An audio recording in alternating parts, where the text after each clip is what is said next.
KFGO News, sunny Fargo-Moorhead, 7 degrees. I'm Paul Jurgens. Titan Machinery is keeping close tabs on Ukraine. In a report filed with the Securities and Exchange Commission today, the West Fargo-based company said the well-being of its employees in Ukraine is a primary concern. Titan told the SEC in a required filing it is actively monitoring the quickly evolving geopolitical situation between Ukraine and Russia. Such a report must be filed to announce major events that shareholders should know about. Titan Machinery's inventory and fixed assets are almost exclusively in the central and western areas of the country. Titan has 16 locations in Ukraine. A political science professor at North Dakota State University says the U.S. and NATO could impose much harsher sanctions against Russia as troops move closer to Ukraine's capital city. Dr. Thomas Ambrosio says the sanctions put in place thus far are weak. If we really want significant sanctions, we're going to start cutting off their full economy from the world. That means cut them off from the SWIFT system of international finance. They have ways around that, but that would certainly be a big hit. Actually cut off imports and exports, but Russia has a tremendous amount of leverage. Ambrosio says the long-term goal of Russia in Ukraine is unclear.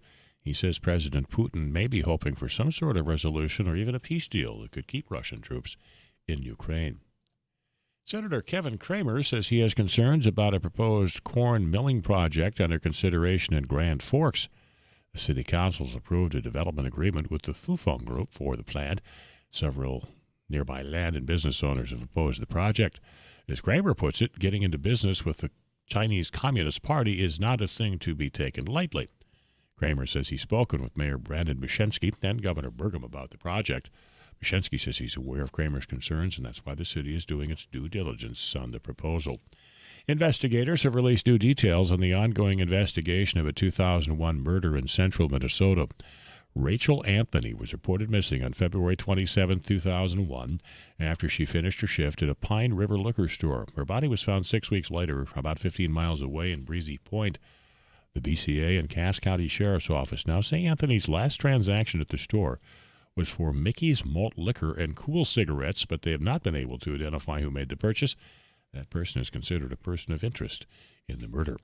The Prior Lake, Minnesota high school girls basketball team will forfeit its final game and first-round playoff game after a player found a racist note in her gym bag. The team's coach has also announced his resignation, saying he hopes whoever left the note can heal their hearts of hatred.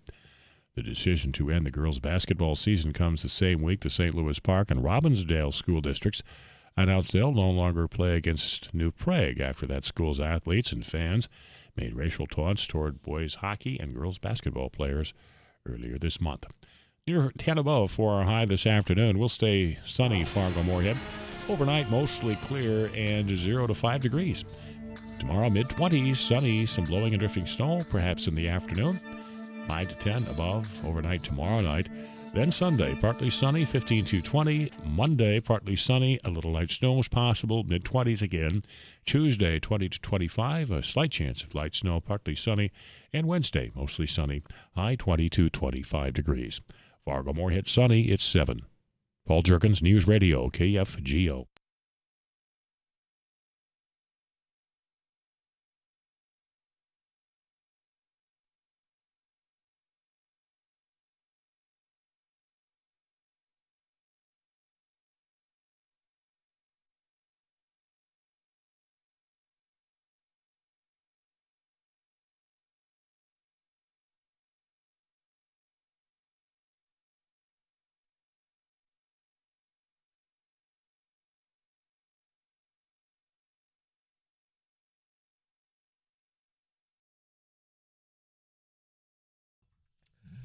.210 KFGO time on a Friday of which the sun is shining and we're above zero. What a change from the beginning of the weekend. What a week it's been. You start off with this blizzard. You've got, obviously, the world events going on. You know my unwritten rule that we bend and twist from time to time on a Friday, trying to keep it upbeat, get you into that weekend groove. There's a lot going on this weekend. We've already given a lot of you passes to get up to the Fargo Dome to go to the Home and Garden Show on Saturday. I plan on being up there for a little bit as well. So you've got that going on. Erica Rapp from FargoUnderground.com will tell you about all the other activities that you can do if you're heading to downtown Fargo-Moorhead. Let's get out and enjoy it. Tomorrow's going to be like 20 to 25 above. So finally, we're getting there. That has been a long time coming. Here's what I want to thank you right away before we even really get rolling here, because it's Friday. As many of you that listen regularly know, you're in charge of what we play. Some great artists in. We got the Traveling Wilburys, George Jones, a late edition of Lenny Kravitz coming in. We'll play them all. But you want to add yours to the list, you send that in to the Consultants of North Dakota Text Club. That's at 35270. We even take them. We can make Eric work off air by the phone lines if you want to call the Laney studio line, which is 237-5948. In fact, I will give you what I want. My one edition right now is an old one, an older. Let's go with the Beatles. Okay. Revolution. Okay. Okay, that's the one. That's my one today. You can add yours to the list. I'll allow you an opportunity. But I want to hear it now. You tell me right now what you want to hear. Oh, what I want to hear on this Friday. Boy, there's so many ones that we play every Friday that I love. I might sneak in a random Garth song. I'm feeling a little Garth. You're feeling Garth. I think it might be some Much Too Young. To feel this damn old? Yeah. Boy, does that relate to me after this week. Thanks. Yep. Yeah, okay. Fitting. It's that easy. You send them in and we'll play them throughout the Friday here. We got some other activities we're trying to tell you about. We do have Emma Olsen, the Public Affairs Coordinator, MnDOT, coming on, answering. When we had the, I don't want to call it, it was the pollution control. We're talking about salt on the roads in Minnesota. They're trying to reduce that because they don't want getting into the waterways. Obviously, with all the outdoor recreation, your drinking water. A lot of you took time to send in some questions. I printed them off, and we're going to be visiting with her about some of that in just a little bit of time as well. We're going to try. I don't know if we can make it work, but you've got a Sugar Valley Toy Show going on this weekend as well in West Fargo at the Red River Valley Fairgrounds. Bob Johnson is the head honcho out there. They're setting up right now for all those vintage toys, the tin, the farm. All of that stuff's going to be on display there. But they're doing all the dirty work right now, trying to get that set up for tomorrow. So we will try to give you some insight as to what you can expect if you want to head on over there and check that out Saturday or Sunday. They're open as well. But here's something I want to ask you. And keep in mind, knowing that the developers that are already plotting, like the crossroads, as we're calling it, which really conjures, where I grew up, there was a crossroads. The gas station, the cafe. That's one of those. Every small town, every other 20 miles, you'd have a small town truck stop and or cafe into one, and the crossroads on Highway 2 and the conjunction of 281. Great stuff. Gotta miss that place. You can let me know what stops along the way you missed that had the milkshakes, the fries, all of that.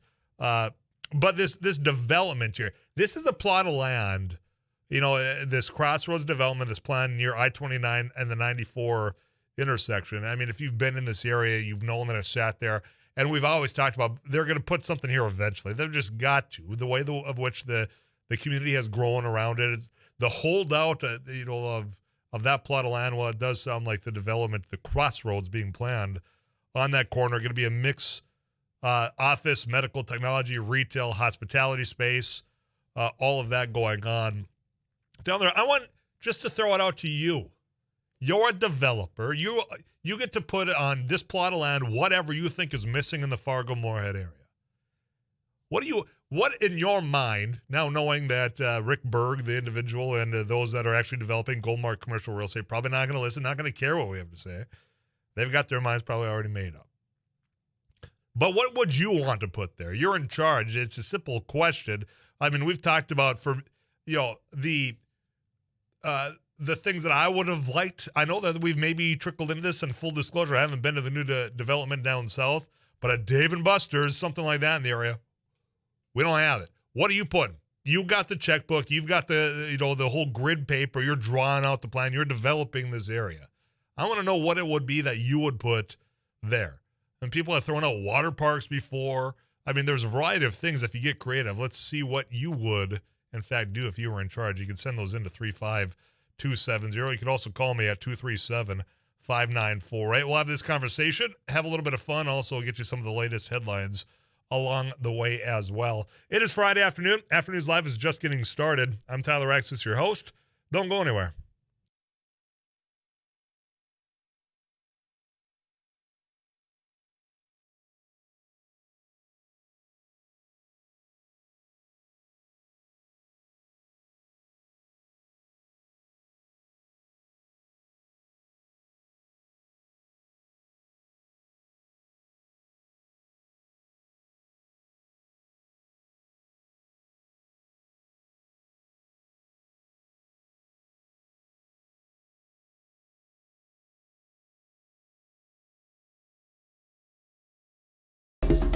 Thanks for watching News and Views on YouTube. Don't forget to subscribe and like our page. And send us a text anytime at 35270.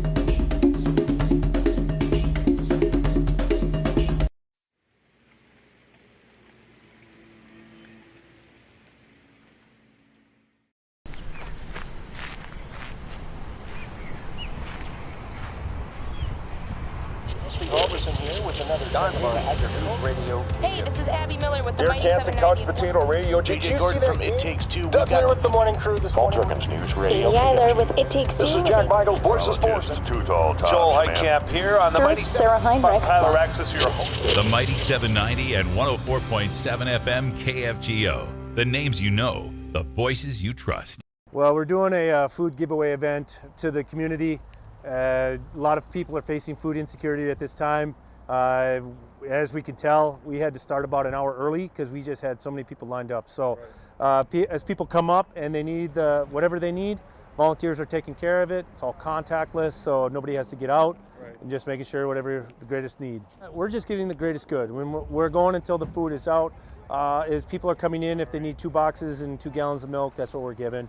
We don't want to leave anybody out. I was in the hospital, and I saw a flyer on the wall. And all the nurses were talking about taking people down there to get food and stuff. I got out last night. Got out of the hospital last night, and I said, man, I'm going to do this. When I came from Williston here, I lived on these streets for 3 years, caring. And that's what this is. That's the way I see it. Very helpful. I think it's going to be very helpful because I know people that are doing without. I think it's truly remarkable how much need there is out there. Like I said, we were going to start at noon. But Finally Friday here on F News Live. Appreciate that request in the 35270. Some of you could just let them play the entirety, but unfortunately we can't today. But we'll try as best we can to get all of yours in and get it to the point to which you enjoy. You can tap your toes, get into that weekend groove. As I was saying, there's a lot going on this weekend. We're bringing you some of that.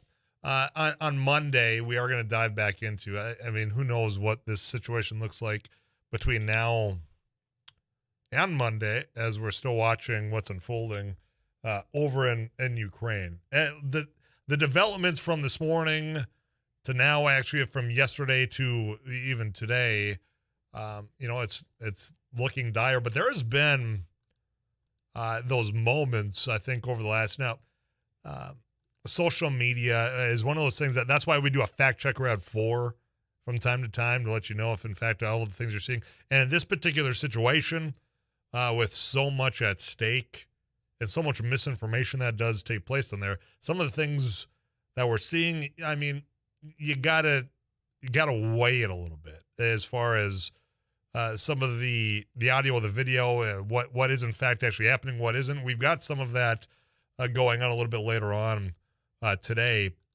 as far as a fighter jet and whether or not this Ghost of Kiev is in fact a myth or is it real. So we'll try to get some more information on that because that's one of the items. Now, that was the first that was circulated around a bunch of people on social media, especially I would say in my guys group, saying, "Have you seen this? Look at how, cool." I'm cleaning it up a little bit. It's a family-friendly show, and I don't want to get in trouble on a Friday afternoon. I've already been in trouble in some of your minds for the last 3 days. But, if in fact, cool, if it is raising a glass to that guy over the weekend or gal, but one that has been, I think, quite frankly, verified is the Snake Island, right? I think there was 13 Ukrainian soldiers on this little island, I think it's in the Black Sea, and you've probably heard the exchange. There's probably, well, you've maybe read the exchange, I guess, unless you can speak Russian. So we're not going to play it here because it wouldn't do you any good as far as audio goes. But the exchange, and it just shows the courage. It shows the strength and the dedication to fight for their country. And I think the Ukrainians have displayed over the last 48 hours that just leaves me in awe. Yesterday, I was very angry. I still am upset, very frustrated with what is transpiring. And you saw initially the whole situation of which, fathers were leaving and bringing their children to train depots, seeing them off, and then turning around, picking up arms to go defend their country. Seeing some of those stories of them fighting back on the streets, seeing everything from those individuals talking off a Russian warship, telling them to go blank themselves, and then ultimately paying the ultimate price to defend their country, or the older lady that's out on a street corner asking why this Russian soldier is here. I mean, the stuff that you're seeing out there is something to behold as far as the courage of just trying to defend their sovereignty. Now, the reason why I bring this up is because when we're looking at what's developed over the last 24 hours since you and I have last spoke about this, is the reports that the Russian advancement hasn't, quite frankly, gone as quickly as what Putin had expected. And I think some of those reports that are saying it's because of the willingness to fight from Ukrainians has delayed some of that. Now, it hasn't prevented it, because as I look up at MSNBC right now, Russian troops advance on the Ukrainian capital of Kiev. And, by this time on Monday, who knows what world we're going to be looking at over in Ukraine. But we will have Dr. Thomas Ambrosio on to break that down. I'm just curious. It's been 48 hours now, I think, since this started. If you want to get it off your chest, by all means, for the next 5 minutes, I'd love to hear you. 237-5948, or you can also text in to 35270, where I'm getting a lot of rock requests today. The situation that's unfolded is just, it's every gamut of emotion, I think, that we've had over the last 2 days, which is why, like I said, boy, it felt like it took a long time to get to this Friday in particular, albeit with a 3-day blizzard that we had to start the week. And now, midway to the end of the week, you've got this situation unfolding. And I didn't get a chance yesterday, and I would encourage you, if you've missed our conversation with our friend Dakota Rudisil down at The Ohio State University breaking this down, the other thing that's changed over the last 24 is the fact that you've got Chernobyl, and some of the radiation levels of which they are now seeing over there is something that's causing a bit of concern across the region. So as that does become better known with some of the radiation levels, we'll let you know what in the world that means for Europe and, quite frankly, just the globe altogether here. It's just one of those situations that you can't really turn away from. So when we talk about on a Friday afternoon, trying to keep it lighthearted, we will. In fact, right after this KFGO news update is when we're going to get to some of that, from a toy fair all the way down to what you could do downtown Fargo.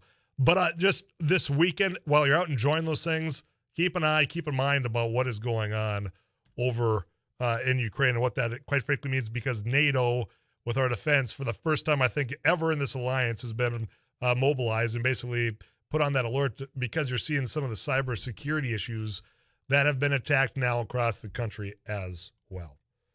There, I got that off my chest, so you can get it off yours as well. Again, the phone line's open. You can also text in to 35270. In fact, I see the phone lines are lighting up right now, and we'll take that conversation before we get you caught up with KFGO News. The one thing about this development, and before I get to this phone call, is this growth that we've seen in the area. Rapid, it's been great. What I want to have a conversation with, and we'll try to get somebody on about planning, is you've got all these mixed-use buildings right now. Occupancy for the apartment side, yep, that's surprising how full these are. But about the retail side, about all these places that you see that are sitting vacant right now, I'm curious if any of that goes into consideration while these are being built up. And George, you just let go before I was going to get to you. You're going to talk about Ukraine. I apologize, or I'm not sure if you hung up, but we'll try to get back to you. If you want to call back in, we'll make some space for you after we get you caught up with Paul Jiggins of the KFGO News Center. Rusty Harvest is going to be joining us here in just a little bit as well, give you all the latest in agriculture. They had a USDA agriculture outlook. Yeah, they talked about this situation, but also just some of the other outlooks going forward when it comes to prices, when it comes to rates, which I'm curious how much of that has been impacted by, of course, the topic at hand that the globe is watching here. So we'll get to that. In the meantime, your rock request coming in. I see some Van Halen. I see some Kim Mitchell and fireballs, which I've not heard of, at least a couple of the ones that are coming in. So we'll proofread them before we do play them over these airwaves. You got it locked into KFGO. I'm Tyler Axis. Your host After News Live is going to be with you until 5 o'clock. Following us, you've got the Drive Time News, Game on Hockey. I already saw Travis Dunn roaming these great halls. And, of course, UND Hockey a little bit later on tonight. 6:30 is when that puck drops. See the phone lines line up. I hope that's George calling back in. We'll take him after we get you caught up with KFGO News. Don't go anywhere. Full show ahead of you. We'll tell you about all the activities. It's Friday afternoon. We'll have fun together right here on 790 AM and 104.7 FM KFGO. So today on the MSUM campus, we're doing an ice jam, which is we're combining a bunch of percussion instruments with ice instruments, which are also going to be used in a percussive form. We're going to hit them with mallets, hammers, all those types of things.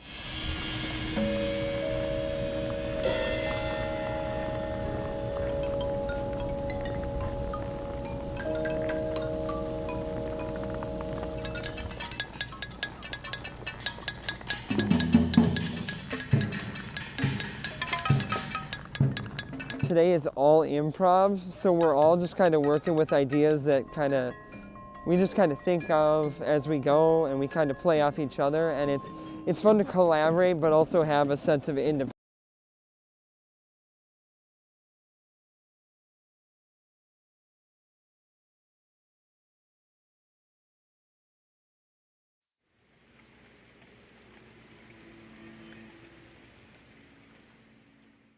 Well, we're doing a food giveaway event to the community. A lot of people are facing food insecurity at this time. As we can tell, we had to start about an hour early because we just had so many people lined up. So as people come up and they need whatever they need, volunteers are taking care of it. It's all contactless, so nobody has to get out. Right. And just making sure whatever the greatest need. We're just getting the greatest good. When we're going until the food is out. As people are coming in, if they need 2 boxes and 2 gallons of milk, that's what we're giving. We don't want to leave anybody out.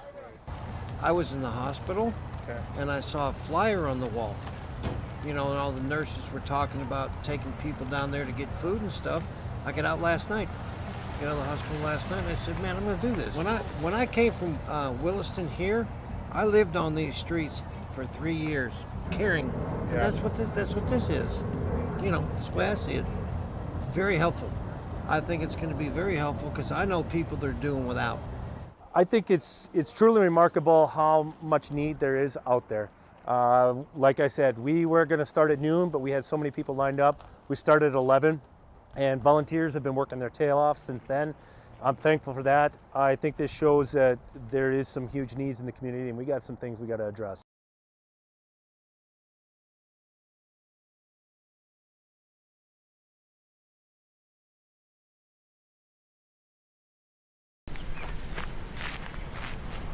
Sunny, 7 degrees. I'm Paul Jurgens. Senator Kevin Cramer says he's skeptical of a proposed corn milling project being considered in Grand Forks.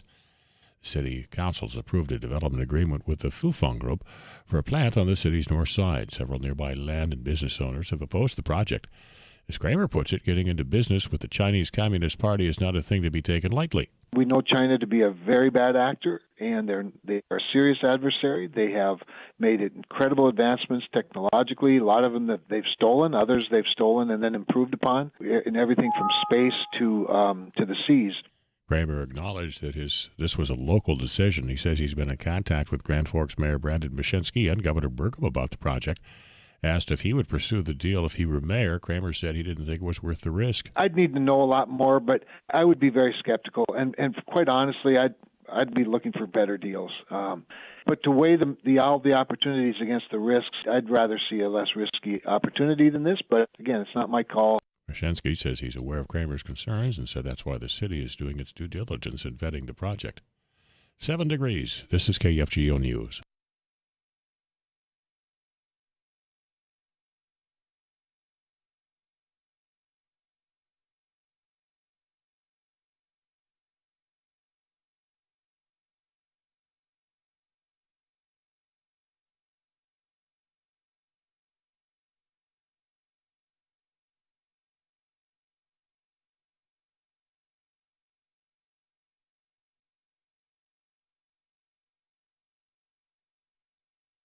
7 degrees. This is KFGO News. Titan Machinery is keeping a close eye on Ukraine. In a report filed with the Securities and Exchange Commission, the West Fargo-based company said the well-being of its employees in Ukraine is a primary concern. Titan told the SEC in a required filing it is actively monitoring the quickly moving geopolitical situation between Ukraine and Russia. Such a report must be filed to announce major events that shareholders should know about.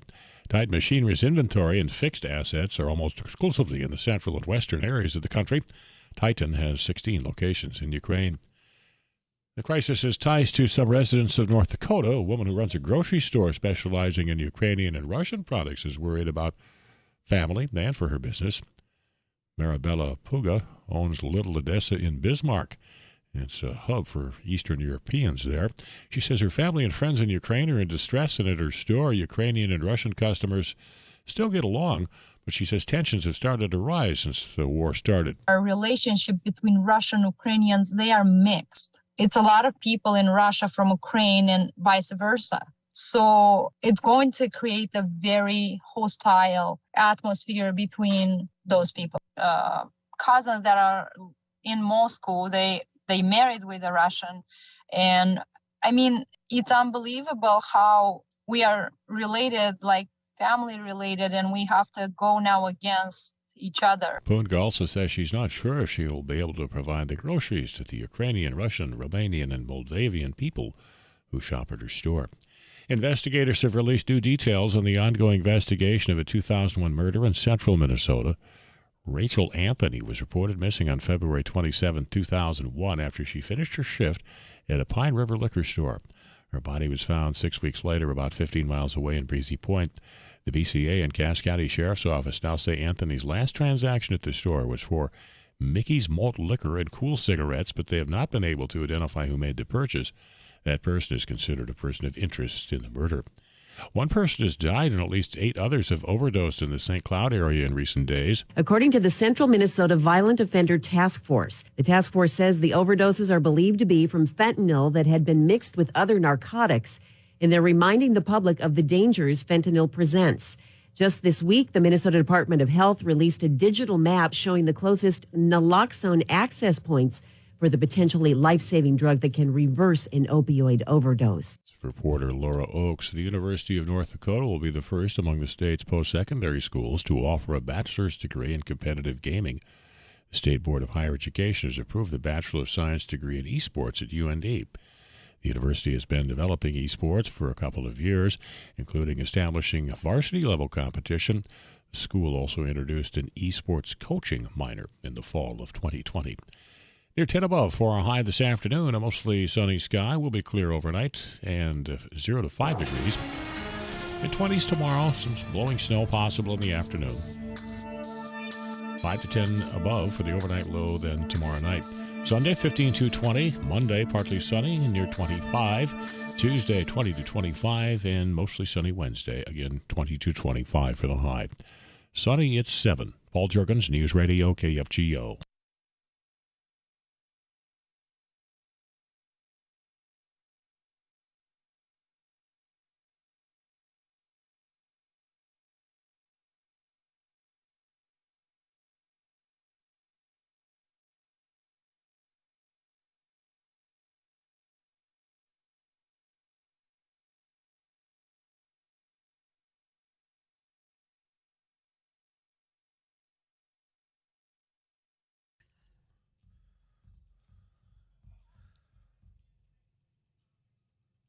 A song request by our very own Rusty Halverson. Well, yes, sir. Phil Collins for y'all. Just wanted to get home. Yeah. Aren't we all at this point? What a week, man. Baby. Yeah. Been a busy week on the agricultural front because of all the busyness of all the other global events. Yep. Well, all these events do take its impact on agriculture, prices, availability, supply chains, all of it. Absolutely. And lots of sayings in agriculture, one being the show must go on. Maybe that's not Is that egg? agriculture. Yeah, Sam. I haven't heard that one in the Quonset before. Or the promo you've got, the show must go wrong. There's one thing I know in showbiz. Yep. Anyway, moving on. So the show must go on, and USDA had their Ag Outlook Forum this week, Thursday, Friday, a lot of virtual events, and Agriculture Secretary Tom Vilsack commenting on the Ukraine-Russia situation, saying there is little information developed yet regarding what the long-term impacts may be.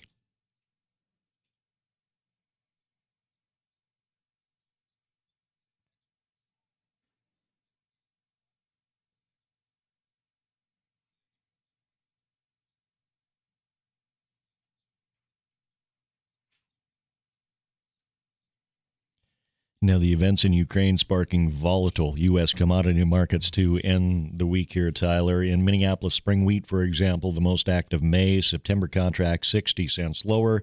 Losses in soybeans 36 to nearly 70 cents and around 30 to 35 cents lower in corn. Now, we did have sharply higher prices earlier this week. The markets were closed on Monday, President's Day, and so it has been one of those kind of weeks. One, as when you're talking about them ending lower for the week, I remember that they had a spike earlier. I mean, is this just a market correction in a matter of days, you think? Probably a little bit of profit taken. Yeah. Yep.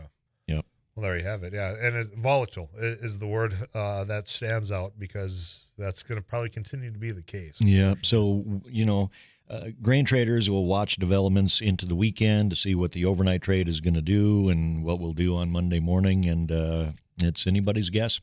What we know now could change with by this time at 5 p.m. today, and certainly going to be a vastly different by the time markets open, I'm sure, on Monday. Yep, absolutely. Come back next hour? Absolutely. All right, I'll save that, Trevor. That's a certainty. There's nothing volatile about that. You will certainty. be back. Yes. All right, certainty. Yes. Rusty Alverson, Sarah Heinrich, multi-award winning journalists. KFGO.com. Just click on that agriculture tab. You can learn more there. CBS National News on the way, and I'm coming back to the phone lines. Maybe tell you a little bit about a toy fair going on as well on the Friday edition of Afternoons Live that keeps rolling on right here on KFGO.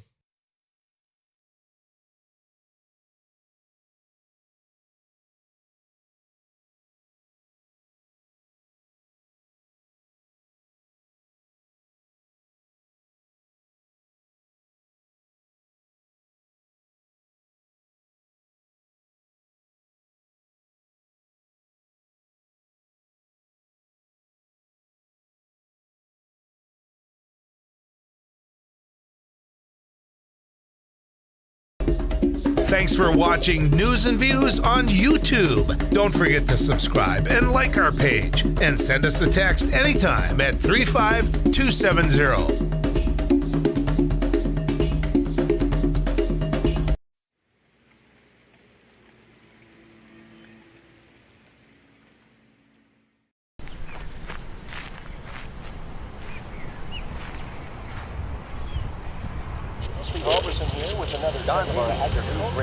Hey, this is Abby Miller with the Dear Mighty Kansas 790. Couch Potato Radio. Did you see that? It Takes Two. Doug here with the morning crew this morning. Jerkins News Radio. Amy Eiler with It Takes Two. This is Jack Michaels, Voice of Sports. Too tall, Joel Heitkamp here on the Mighty Sarah Heinrich. Tyler Axis, your host. The Mighty 790 and 104.7 FM KFGO. The names you know, the voices you trust. Well, we're doing a food giveaway event to the community.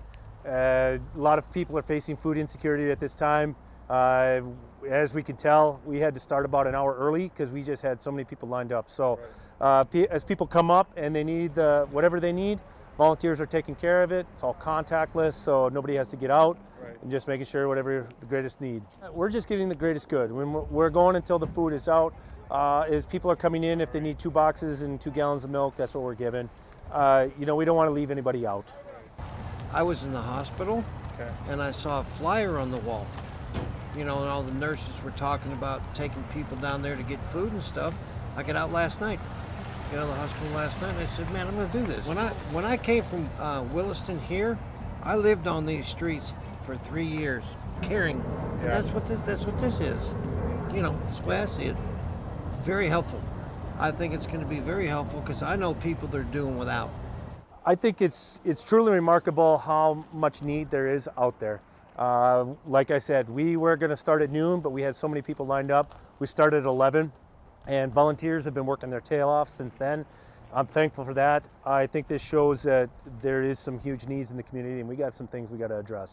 So today on MSUM campus, we're doing an ice jam, which is we're combining a bunch of percussion instruments with ice instruments, which are also going to be used in a percussive form. We're going to hit them with mallets, hammers, all those types of things.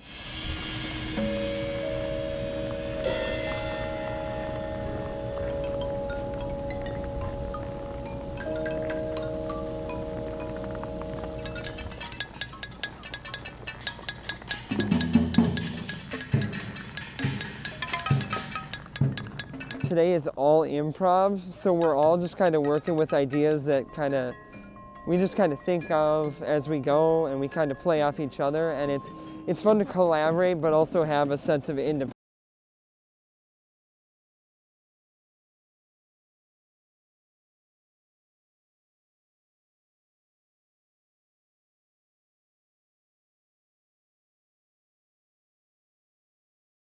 Going to take advantage of the window that we have, the Sugar Valley Toy Show, starting tomorrow and closing out on Sunday. Since 1992, you're thinking about all the antiques, the collectible toys, tractors, trains, dolls. It's all going to be at one convenient location. Here to tell you a little bit more about that is Bob Johnson, who's putting the whole thing together. Bob, I know how busy you are. Appreciate you taking a little bit of time here. How are things going? Hectic at the moment. I imagine so. That build up before the gates open, I about imagine all the legwork, all the muscle that's got to be getting things in order. Exactly. But you know, that's what's happening. Oh, well, that's why I appreciate you taking just a little bit of time here. I won't keep you too long. This has been going on since what, 1992? I mean, we're talking 30 years of all these exhibitors getting together. It would have been the 30th annual, but last year because of COVID, I put a letter to the people and told them I'm not doing it because I didn't want to get sued for somebody getting COVID and dying, Yeah. Oh, yeah, that's understandable. And you were not alone in those that decision-making process saying, look, you know what, we want to keep this going, but with all the risks out there. But you know what, we're back at it. Tomorrow people are going to be going out there. Tell me about it. What can people expect if they come out to the Red River Valley Fairgrounds? Well, here's the deal. You're going to find that 90% of the people that are here, they do farm equipment, tractors, combines, plows, you name it, front end loaders, stuff like that. And there's a half a dozen of us that do trucks, and that's what I do. I only do trucks. I don't do any of the tractor stuff. And then other people have construction stuff, and there's a guy here with a bunch of literature and NASCARs, you name it. It's all here. So, Bob, if people come out and is this I know that we have exhibitors, yourself included, say, look, I got trucks. Is this something, let's say somebody cleaned out their attic or, they inherited some stuff from a family member and they've got a cool truck. Is this an opportunity for them to come out and say, look, I've got this. What's it worth? You interested in exchange? This is what this is for, right? Yep, that's exactly what it is. I mean, when I'm going through, you've got the tractors, as you say, you've got all the farm equipment. What else is out there? I mean, are people, because you've got toys as well. People think about figurines, right? The action figures or dolls. Is this a place for that? No, nothing like that. Nothing like that. No, See, that's why I wanted to ask. Nothing like that. No. Yep. Well, that's why I wanted to ask there, Bob. I don't want people showing up with all their G.I. Joes and coming to the wrong spot. Right. But exactly. People are wondering, it starts tomorrow, goes Sunday. Is there an admission fee? Is it just $5. $5. Well, that's affordable. You can't complain about that, Bob. Yep. All right. What time do gates open tomorrow? 9 a.m. All right. 9 to 5, and then on Sunday, 9 to 3. Very good.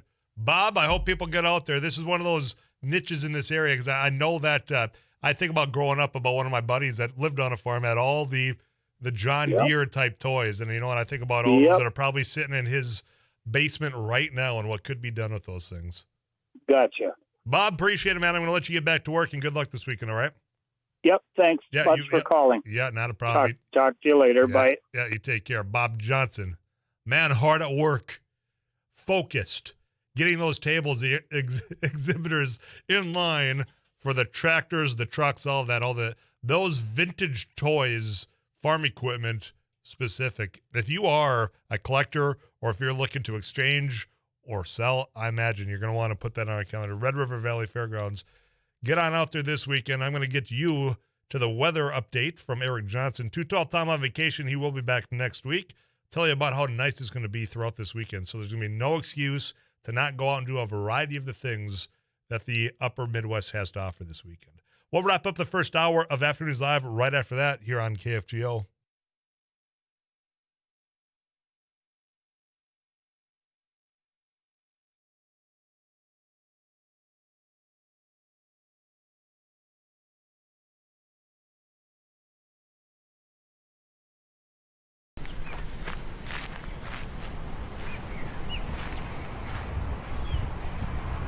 Olsen here with another News Radio. Hey, this is Abby Miller with the Derek Mighty Hansen, 790. Couch Potato Radio. Did you see that? From It Takes Two. Doug here with the morning crew this morning. Jerkins News Radio. Amy Eiler with It Takes Two. This is Jack Michaels, Voices Forces. Too Tall Tom. Joel Heitkamp here on the Mighty Sarah Heinrich. Tyler Axis, your host. The Mighty 790 and 104.7 FM KFGO. The names you know, the voices you trust.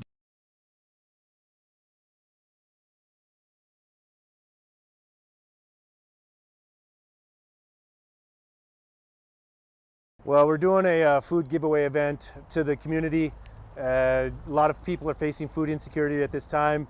As we can tell, we had to start about an hour early because we just had so many people lined up. So as people come up and they need whatever they need, volunteers are taking care of it. It's all contactless, so nobody has to get out. And just making sure whatever the greatest need. We're just giving the greatest good. When we're going until the food is out. As people are coming in, if they need 2 boxes and 2 gallons of milk, that's what we're giving. We don't want to leave anybody out. I was in the hospital, and I saw a flyer on the wall. And all the nurses were talking about taking people down there to get food and stuff. I got out last night. Got out of the hospital last night, and I said, man, I'm going to do this. When I came from Williston here, I lived on these streets for 3 years, caring. And that's what this is. That's the way I see it. Very helpful. I think it's going to be very helpful because I know people that are doing without. I think it's truly remarkable how much need there is out there.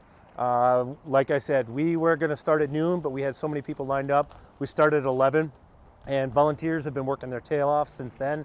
I'm thankful for that. I think this shows that there is some huge needs in the community, and we got some things we got to address.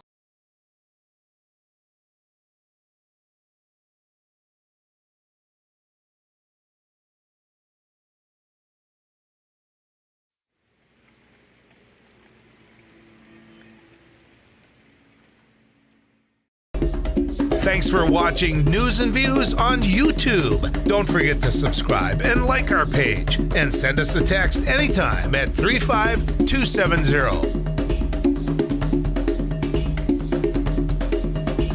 So today on MSUM campus, we're doing an ice jam, which is we're combining a bunch of percussion instruments with ice instruments, which are also going to be used in a percussive form. We're going to hit them with mallets, hammers, all those types of things.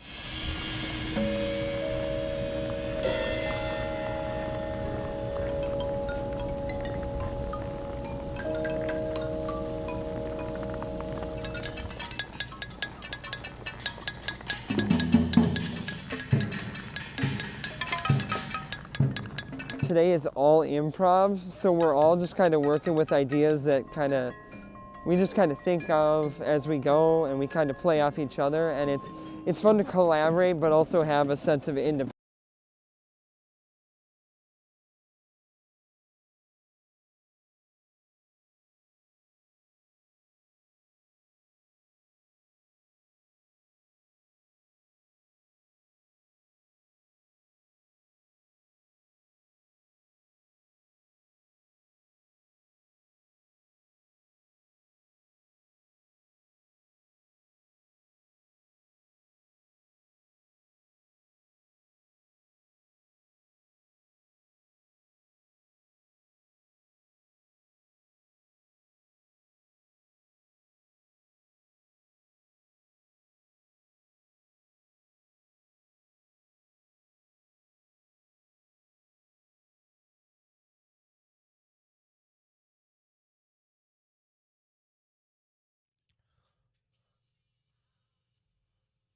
In about 8 minutes, we'll get you caught up with your national news headlines with CBS. And here's what you're going to hear. from those headlines is the fact that the United States has joined with the European Union in sanctioning Vladimir Putin directly, freeze assets of Putin, and I want to say that the other individual whose name escapes me right now, but he's been over it. It doesn't. If you remember the guy's name, by all means, help me out. I can't find it. Oh, Sergei Lavrov. That's what it was. So you've got because I want to bring that up because yesterday when we were talking about sanctions, people are saying, well, why didn't he do this? Well, now he has done that. I mean, the European Union did it a couple hours earlier, but finally it's going right to the individual that's responsible for the bloodshed and destruction that you're seeing play out over the last 48 hours. So that's what we're going to hear there. We'll check in with Paul Jurgens. Then I'm going to get to your questions that you asked for the Minnesota DOT just the other day. We've got them coming on at the top of the hour. So if you have any questions in particular about snow removal or products are using, you can send those in again to 35270. That's the iConsultants of North Dakota Text Club. Speaking of, you just heard his rock requests. One thing that I enjoy about doing this on Fridays is just getting a flavor of what you listen to. And it's the wide range of requests that we get is something. I mean, Van Halen's in here. But we played this, the Fireballs, Bottle of Wine, by going out of our conversation with Bob Johnson. I had never heard of the Fireballs before. But going back, and now, of course, if I were in my NDSU classroom, I'd be getting in trouble from my professor because it's a Wikipedia. I've never heard of this group before. But I do see that there's been at least one number one hit, the Sugar Shack, which I told Eric to pull up just a little bit. I prefer the Bottle of Wine that was requested over the Sugar Shack. But here's what stands out to me. Years active, 1957 to 1969. Then again, 1989 to present. They still out there touring? You think they're still out there doing things? The Fireballs, which looking into the history of how this group got its name, I think they performed, they had a performance of Jerry Lee Lewis's Great Balls of Fire. And they had a standing ovation, so they called themselves the Fireballs. Jerry Lee Lewis is still around, right? He's still kicking? I don't remember. I mean, it's a legitimate question I'm asking. I don't remember if he's still with us. Oh boy, I don't think so. Are you sure? But I could be wrong. Well, I think that he is still with us. I mean, I don't think he's out performing anymore. I wonder when the last time Jerry Lee Lewis sat behind a piano and played. Are you pulling it up? Are you finding? Is he still with us? I did look it up. 86 years old. He is still there. Yeah, he's definitely not playing piano anymore. But what do you think the last time he performed was? Because I asked just because if this group is still out there, years active, 89 to present, and they're playing his hit, I imagine that they've got to be somewhere in that same demo. Chuck Tharp, Stan Lark, Eric Budd. Oh, these are past members even. Dan Tremmel, Doug Roberts. The current members are George, is it Tomsko, and Jimmy Gilmore, who I think is the lead of this song. But you send these in, and then basically we get to add it to our playlist because I had never heard of the Fireball. Some of the other ones coming in, we'll play them. We got another 2 hours with you right here on a Friday afternoon. We'll play all your requests between now and then. Also, like I said, we've got a number of giveaways we'll be giving from us to you. Erica Rapp from FargoUnderground.com is going to be joining us in studio. The Boiler Room of downtown Fargo has got that $25 in a gift card awaiting you. And the fact is, you just heard the weather update provided by Eric that it's going to be pleasant out there, especially tomorrow. So you got the Fargo Dome, you got the Red River Valley Fairgrounds, you've got downtown Fargo. All of the area here has got something going on for everybody.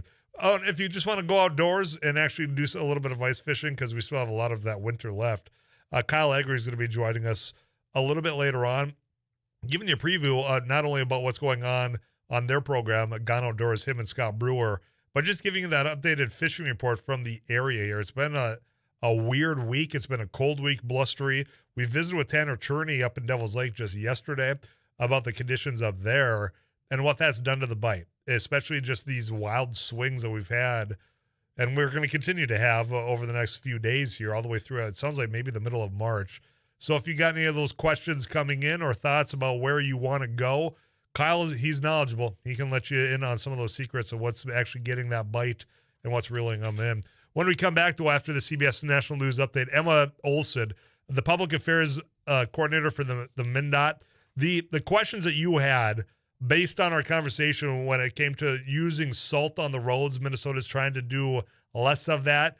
If you've had a vehicle over there, you've probably have talked about, well, yeah, I got this situation, some of that rust because of salt. The questions that came in that I have in my hand here, we're going to try to get those answered for you. So if you had any of those questions about the change of the road treatments, about the soybean product, about the regulations of water quality, and the it's all on the table. But if you didn't get a chance to send them in, now's your opportunity. Minnesota Department of Transportation going to be joining us right after we get you caught up with some national and local headlines. I'm Tyler Axis, your host. Eric Johnson, your producer. We're going to be with you until 5 o'clock right here on a Friday afternoon of KFGO.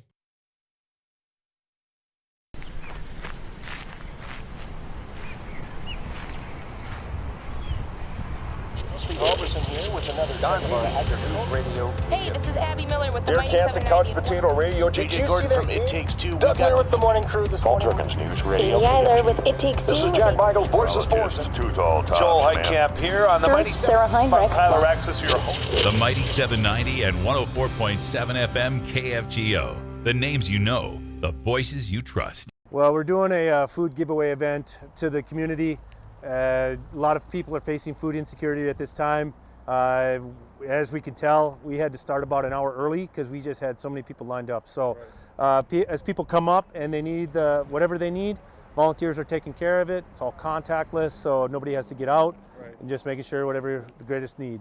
We're just giving the greatest good. We're going until the food is out. As people are coming in, if they need 2 boxes and 2 gallons of milk, that's what we're giving. We don't want to leave anybody out. I was in the hospital, and I saw a flyer on the wall. And all the nurses were talking about taking people down there to get food and stuff. I got out last night, the hospital last night, and I said, man, I'm going to do this. When I came from Williston here, I lived on these streets for 3 years, caring. And that's what this is. That's the way I see it. Very helpful. I think it's going to be very helpful because I know people that are doing without.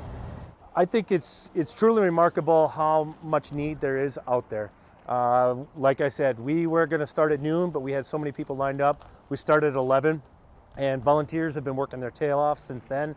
I'm thankful for that. I think this shows that there is some huge needs in the community, and we got some things we got to address.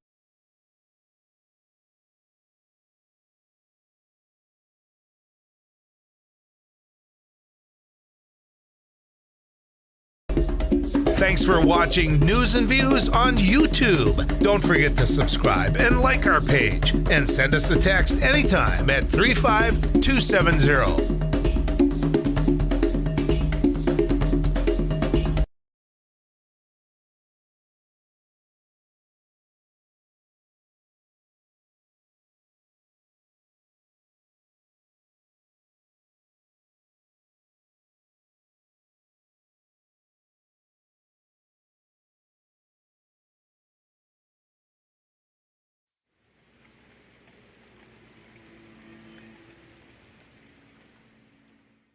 So today on MSUM campus, we're doing an ice jam, which is we're combining a bunch of percussion instruments with ice instruments, which are also going to be used in a percussive form. We're going to hit them with mallets, hammers, all those types of things.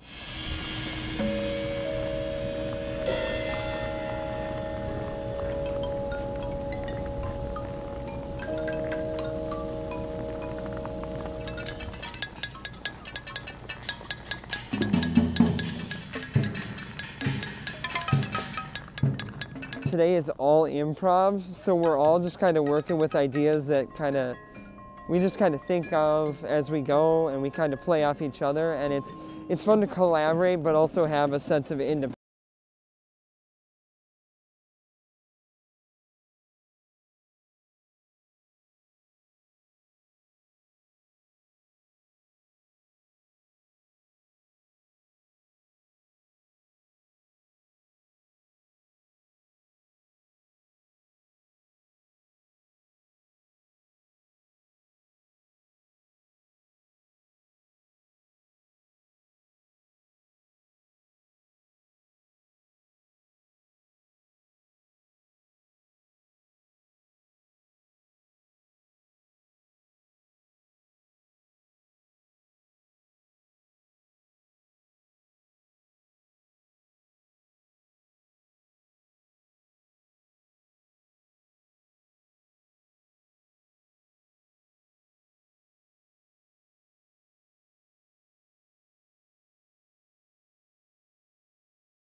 3:05, tell you about what's going on this day. Ric Flair's birthday, 73 years young. One of the greatest of all time, not the greatest, one of the greatest professional wrestlers to ever set foot in the ring. Also on this date, stepping foot in the ring, but a boxing ring, February 25th, 1964, Muhammad Ali, then known as Cassius Clay, became world heavyweight boxing champion of the world as he defeated Sonny Liston in Miami Beach. A couple of things going on this date. That is a Friday afternoon. 3:05 is our news time. Coming right up is KFGO News, some local headlines. Emma Olsen, Public Affairs Coordinator for the MnDOT, coming up right after that.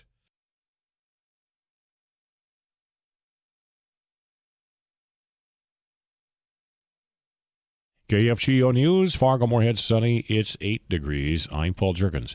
Titan Machinery is keeping a close eye on Ukraine. In a report filed with the Securities and Exchange Commission today, the West Fargo-based company said the well-being of its employees in Ukraine is a primary concern. Titan told the FEC in a required filing it is actively monitoring the quickly evolving geopolitical situation between Ukraine and Russia. Such a report must be filed to announce major events that shareholders should know about. Titan Machinery's inventory and fixed assets are almost exclusively in the central and western areas of the country. Titan has 16 locations in Ukraine. Senator Kramer says he has concerns about a proposed corn milling project under consideration at Grand Forks. The city council's approved a development agreement with the Fufeng Group for the plant. Several nearby land and business owners have opposed the project. As Kramer put it, getting into business with the Chinese Communist Party is not a thing to be taken lightly. Kramer says he has spoken with Mayor Brandon Bashensky and Governor Burgum about the project. The Bureau of Criminal Apprehension and Cass County, Minnesota Sheriff's Office has disclosed new information about the investigation into the 2001 murder of Rachel Anthony. Anthony was finishing her shift at Ultimate Liquors in Pine River on February 27, 2001, and had already warmed up her car.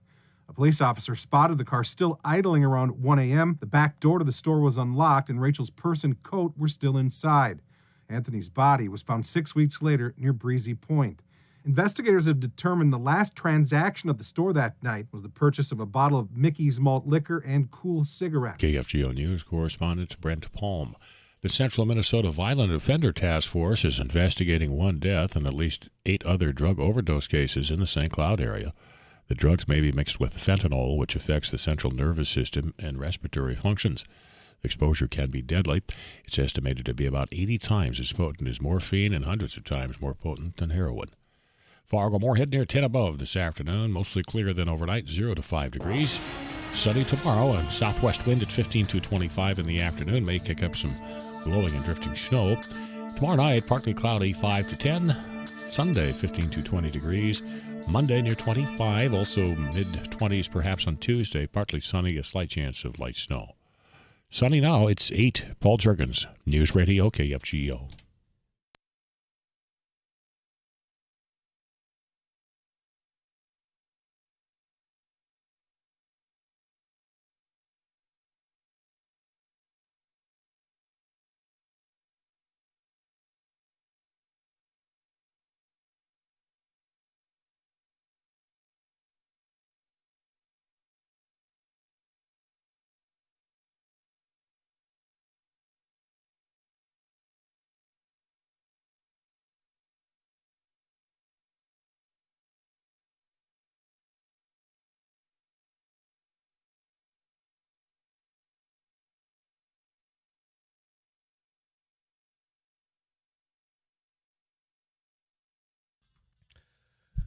Friday afternoon, it is 3:10 KFGO time, getting you closer to that 5 o'clock punch out together. And I think awaiting to get off of this work week is on the top of a lot of people's minds because, yes, all the world events going on, but we had yet another 3-day blizzard. Ground conditions were terrible, and we take time to thank the Highway Patrol and those that have been cleaning the roads, and boy, have they been putting in a lot of time on both the North Dakota and Minnesota side of the river. You're here to talk a little bit more about the conditions and how it's been for the men and women out there working as Emma Olsen. She's the Public Affairs Coordinator for the Minnesota Department of Transportation. Emma, thanks for taking some time on a Friday afternoon. How are you? Hey, I'm great. How are you? I'm doing well. Eager to be done with this week, as a lot of people are. And I can about imagine for those men and women that have been moving snow, trying to get ice off the roadways, they're as eager for this week to be done also. Oh, totally. It has been a doozy of a week. Yeah. Well, and quite frankly, a whole winter. This entire winter, I think about, in our region, of which, you represent, of which we cover with our signal here, of, this time of day is when people are starting to move, maybe get home. And I've spent more time this winter talking about road conditions, visibility, weather than I can ever remember. And, when we talk about closures and getting people the eyes and ears for us out on the roads, including the highway patrol, including your workers, I mean, there's just been so much to deal with this year. How's the morale, I guess, is where I want to start. Well, I think for many of them, they're just looking forward to warmer temperatures right now. Yeah. That's... And but it's been a tough winter, right? It's been that blowing snow has been probably the hardest part. Is whiteout conditions. We can only do so much when there's those whiteout 50-mile-an-hour winds. And so it's been tough. It has been. It's been just draining and tiring is pretty much where it is. And like everyone else, we're just waiting for those warmer days ahead. And it has been just that wind, of which that visibility issue is not a whole lot anyone can do about it. I don't care if you got the plow or not. It's difficult to get that under control. There's nothing anybody can do. One thing that led us to reaching out to you is we saw a report from some outlets in the Twin Cities about products used from the Department of Transportation to clear off roadways. Not just the actual blade and plow, but some of the salts, because they're trying to cut back on some of that. And as we're having a conversation with the Minnesota Pollution Control individual, some of the questions came in that was, I think, more geared towards what DOT is doing, maybe on scaling back, maybe on other products. That's why we reached out. So I'm going to ask some of the questions that was sent in from our listeners. Sure. Okay. And I'll do my best to answer it. Yeah, well, that's the thing. I mean, some of them are so dang specific. It's like, well, we'll try, but we don't know if we can get it.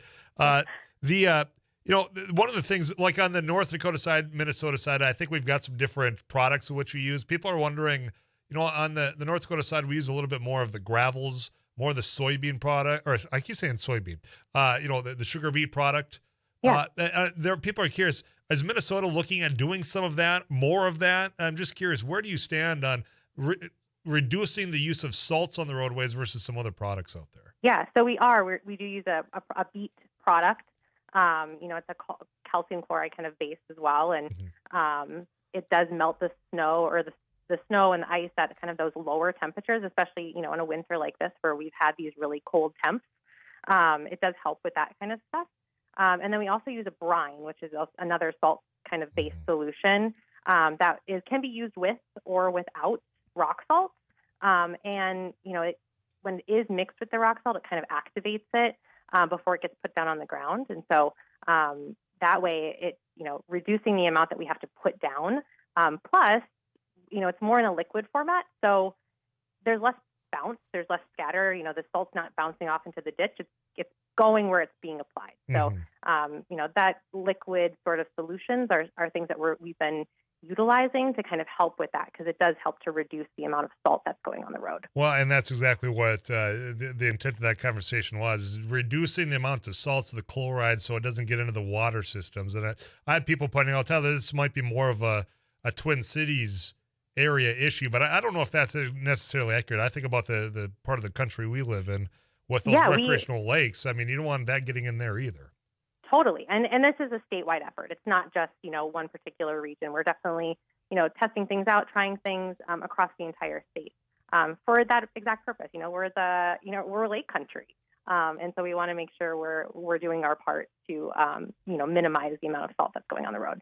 A message is coming into our text club at 35270, wondering, as far as how long this winter's been, is it overtime based as far as some of these drivers out there? I'm sure they've put in such long hours. Just wondering, people are wondering, they getting taken care of today? Is it overtime, or how does that really work out scheduling wise? Yeah, so it is overtime. So, in a lot of cases, and we also do shift work. So, in a storm like we had this past week, Monday and Tuesday, a lot of our drivers were on, are on shifts, and we were covering the roads, at least from the state level, 24 hours a day. So, they are taken care of. They are, we're doing our best to, make sure people are getting the rest that they need, because obviously that's a really important piece of this too. But there's a lot of overtime and a lot of it's been a lot of hours, and it's just been kind of storm after storm. It feels like it's every other couple of days. It feels like there's some weather event that we need the men and women plowing out somewhere to get us where we're going. Other questions that people have, when it comes to road closures, in conjunction with Highway Patrol, can you walk me through some of that process on the Minnesota side as far as, all right, Highway 10 visibility is bad, so we're going to close from Glendon to Detroit Lakes. Just walk me through that process if you can, Emma. Sure. Yeah. So a lot of the time, we're working very closely with the State Patrol. So and our drivers on the road, our plow operators. They're the eyes and the ears. They're seeing what's the real conditions right now. And so we're in constant communication with them, trying to figure out, what are we seeing right now. And so a road closure in particular, typically it's because visibility is so poor that, the plow operators are having a hard time seeing, that State Patrol is having a hard time getting to where they need to go to help people. Another thing, a big piece of road closures end up being, cars blocking the roadway. So if there's a lot of, spin outs and there's cars kind of piling up, it makes it really difficult for the plows to get through and continue to do their jobs.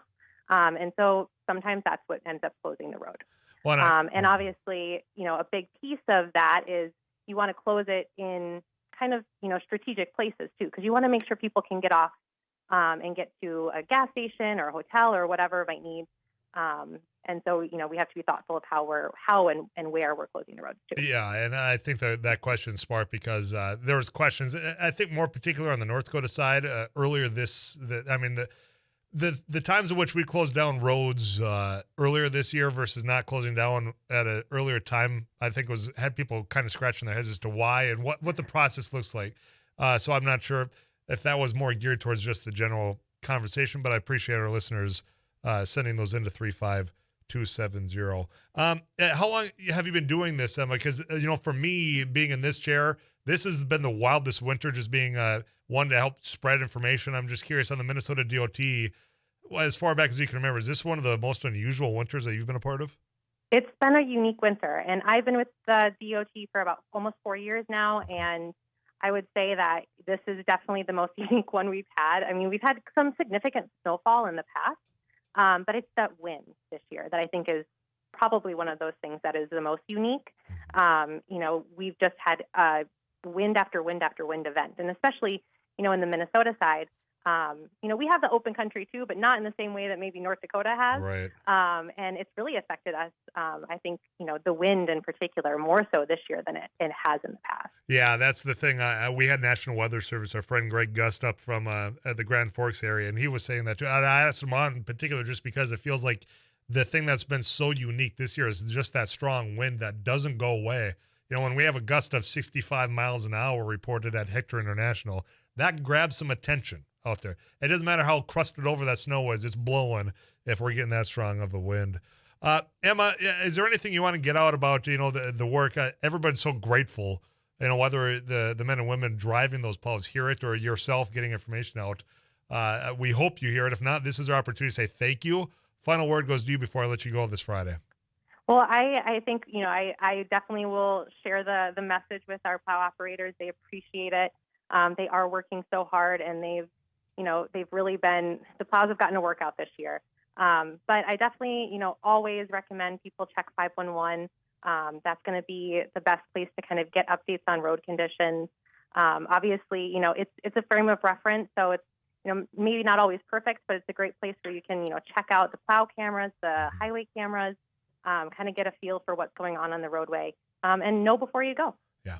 I do enjoy the option of being able to just link right onto that plow and check out the camera in real time. I think that's just such a unique feature that I wish every place had that. So, Emma, I'm going to let you go this weekend. You have a great one, and we'll talk again soon, all right? Thanks, you too. Take care. Yeah, you do the same. Emma Olsen, Public Affairs Coordinator, MnDOT, answering some of your questions that you had from earlier this week. Going to get you some of these messages. We'll come back to Afternoons Live next.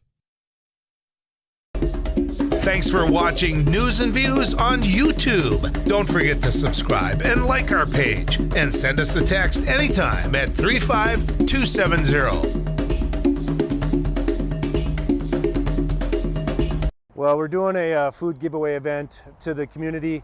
A lot of people are facing food insecurity at this time. As we can tell, we had to start about an hour early because we just had so many people lined up. So as people come up and they need whatever they need, volunteers are taking care of it. It's all contactless, so nobody has to get out, and just making sure whatever the greatest need. We're just giving the greatest good. When we're going until the food is out. As people are coming in, if they need 2 boxes and 2 gallons of milk, that's what we're giving. We don't want to leave anybody out.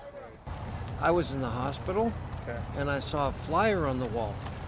And all the nurses were talking about taking people down there to get food and stuff. I got out last night, the hospital last night, and I said, man, I'm going to do this. When I came from Williston here, I lived on these streets for 3 years, caring. And that's what this is. That's the way I see it. Very helpful. I think it's going to be very helpful because I know people that are doing without. I think it's truly remarkable how much need there is out there. Like I said, we were going to start at noon, but we had so many people lined up. We started at 11, and volunteers have been working their tail off since then. I'm thankful for that. I think this shows that there is some huge needs in the community, and we got some things we got to address.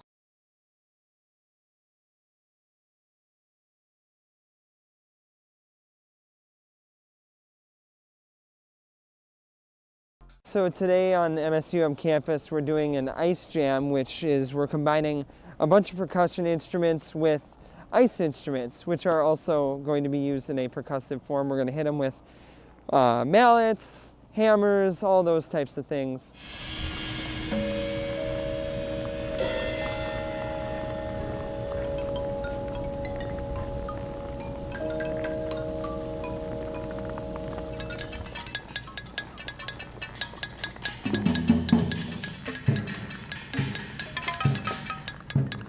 Today is all improv, so we're all just kind of working with ideas that we just kind of think of as we go, and we kind of play off each other, and it's fun to collaborate but also have a sense of independence.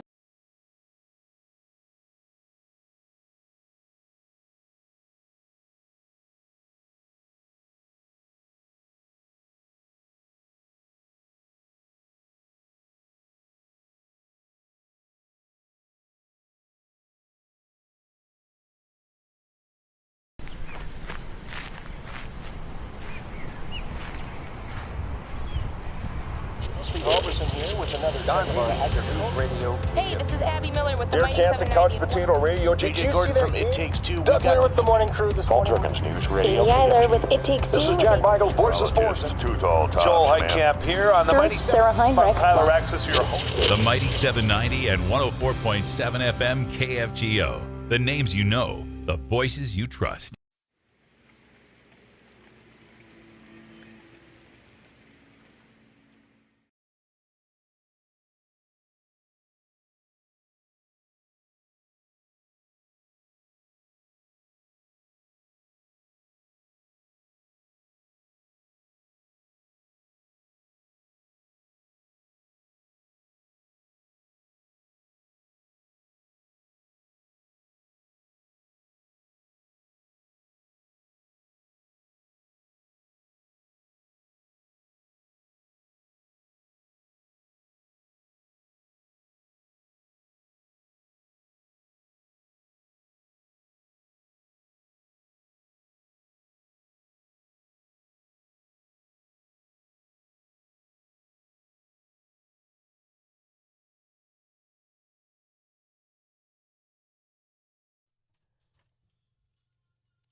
Another one of your requests coming in, being played, Kim Mitchell.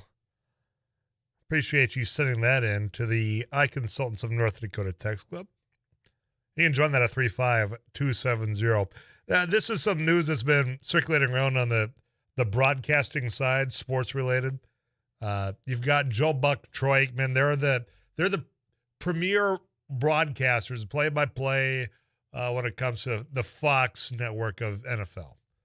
Normally that 3:15, 3:30 game, they're the ones that they get the game, that America's game of the week, as they want to call it, because I think it's the most competitive and is going to have the most viewership. And unfortunately for the rest of us, that usually means it's going to be a Dallas Cowboys game or it's going to be a Green Bay Packer game shoved in our face every week. That's neither here nor there. That's a different complaint. But you've got Joe Buck and Troitman. Well, the rumors are that ESPN has been pursuing taking Troy Aikman and putting him on to the Monday Night Football broadcast. So that would leave a vacancy on Fox.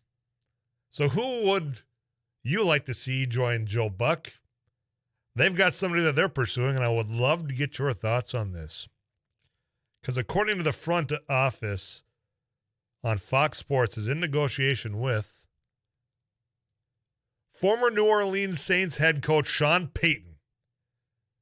Could you imagine Sean Payton, the head coach, the one that started the skull clap at U.S. Bank before Stephon Diggs had the Minneapolis Miracle, the same Sean Payton that was suspended for an entire season after leading the Saints to the Super Bowl. That included the brutalization that, when they went after Brett Favre in that NFC Championship game against the Minnesota Vikings, that Bounty Gate, that same Sean Payton. Do you want to hear him doing play-by-play at sometimes probably for your Minnesota Vikings or for your Green Bay Packers? I could not think of a worse duo than Joe Buck and Sean Payton. Now, I know for a lot of people out there, Joe Buck you either love or you really dislike. There are times where I'm just kind of lukewarm to him. And I know a lot of people listening to me right now, the moment he did the whole, going after Randy Moss for faking his mooning the Green Bay Packers fans, like that, when you talked about how disgusting of an act that turned a lot of you off to Joe Buck. But could you imagine him partnered with Sean Payton on a Sunday afternoon, calling Kirk Cousins touchdowns to Justin Jefferson? Anybody but Sean Payton. That's where I'm at. Anybody but Sean Payton. Give me Greg Olsen. Give me somebody else that's been working in the booth for a long time. There's got to be so many other options out there than Sean Payton, right? Who do you want to see in the broadcast booth? You can let me know at 35270 as you're sending that in. Get you caught up with KFGO News, Rusty Alverson, then Erica Rapp, Fargo Underground next.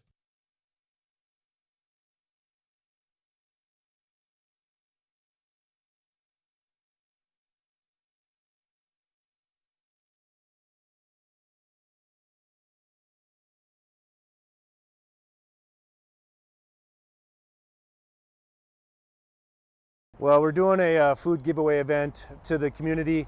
A lot of people are facing food insecurity at this time.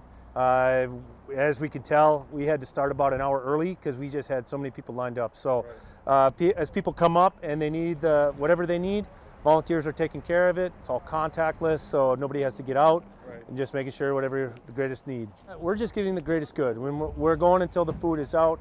As people are coming in, if they need 2 boxes and 2 gallons of milk, that's what we're giving. We don't want to leave anybody out. I was in the hospital, and I saw a flyer on the wall. And all the nurses were talking about taking people down there to get food and stuff. I got out last night, the hospital last night, and I said, man, I'm going to do this. When I came from Williston here, I lived on these streets for 3 years, caring. And that's what this is. That's the way I see it. Very helpful. I think it's going to be very helpful because I know people that are doing without. I think it's truly remarkable how much need there is out there.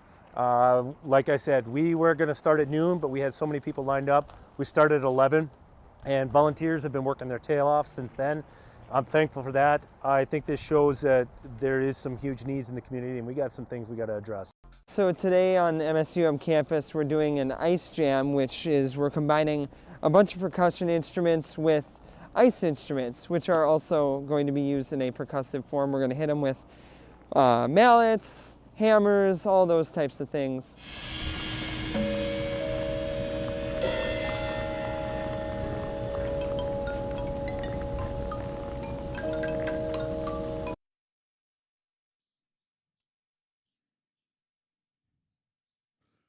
News and weather this hour brought to you by Esser Air Serve and Esser Plumbing and Heating. The people you know and trust right in your community. Sunny, Fargo-Moorhead, 9 degrees. I'm Paul Juergens. 2 children were flown to Fargo by Sanford AirMed after a collision on a Griggs County highway east of Hannaford, North Dakota. The crash was reported around 7:15 this morning. The State Patrol says the 3-year-old and 5-year-old were passengers in a pickup that ran into the back of an abandoned pickup that was parked on the highway. The older child was wearing a seatbelt while the younger child was in a car seat. Their conditions have not been released. The pickup they were in was driven by 38-year-old Christopher Combs of Hannaford. The Highway Patrol is investigating. A political science professor at NDSU says the U.S. and NATO could have imposed much harsher sanctions against Russia as troops move closer to Ukraine's capital city. Dr. Thomas Ambrosio says the sanctions put in place, initially at least, were weak. If we really want significant sanctions, we're going to start cutting off their full economy from the world. That means cut them off from the SWIFT system of international finance. They have ways around that, but that would certainly be a big hit. Actually cut off imports and exports, but Russia has a tremendous amount of leverage. Ambrosio says the long-term goal of Russia in Ukraine is unclear. He says President Putin may be hoping for some sort of resolution or even a peace deal that could keep Russian troops in Ukraine.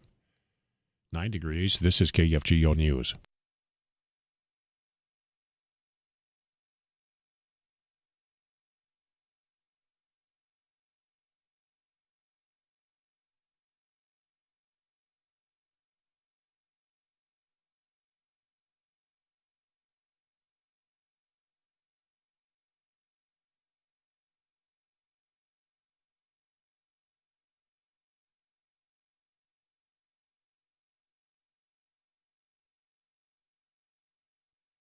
Nine degrees. This is KFGO News.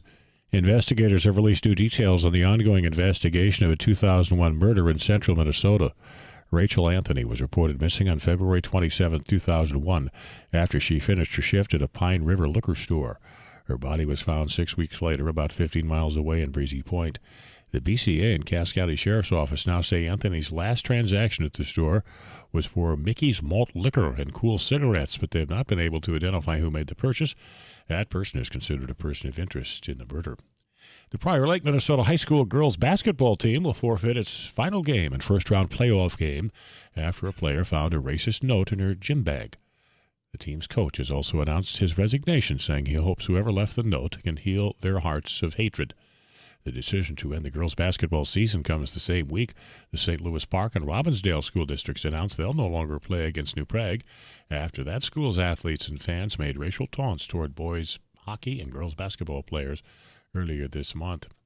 Smoking marijuana will be allowed for Minnesota medical marijuana patients for the first time next week. The change is expected to significantly increase enrollment in the state's program. Medical Cannabis Office Director Chris Thokus says they look to other states in seeking the expansion. Where a state offered only processed products, extracted oils, and then they added flower at a later date, many states doubled, tripled, or even almost quadrupled the number of patients that they had. And that's largely attributable to it being just a much more affordable version of medicine. Thokus says smoking cannabis makes people feel the benefits more quickly than eating a capsule or using other methods. Not having to process the marijuana into oils and pills will also bring costs down for the two manufacturers in Minnesota.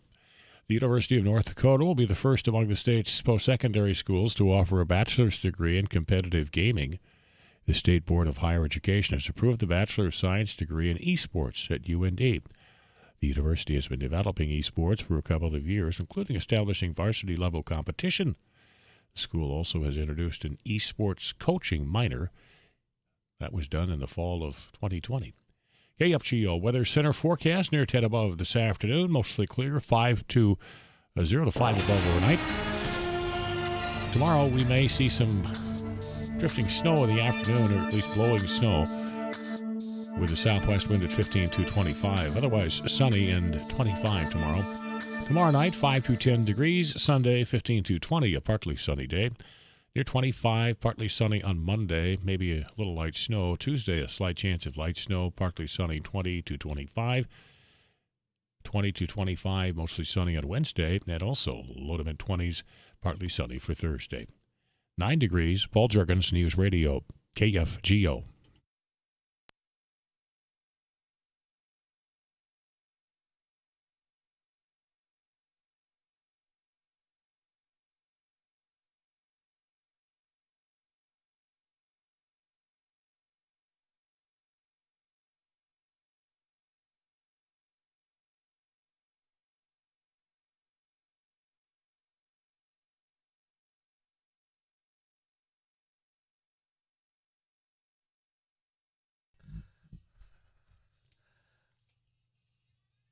I wanted to hear you do the doobie-doobie-doo part, Rusty. Dooba-dooba-dooba-doo. Spin Doctors, by request. Yep. Rusty Halverson, Farm and Ranch reporter. You betcha. Back in the KFGO studio. Yeah. Doobie-doobie-doo. Yeah. You do it better. I'm constraining myself. There we go. You're all set for the unkaraoke that we're going to probably be talking about here in just a little bit. We can be sitting at a table at the Troll Lounge with a nice, refreshing bush light. Doing that just at our table. You don't get up and sing in front of people. You just sit at your table. Everybody. Yeah. Yeah. Anyway, we can talk about that off air. Okay.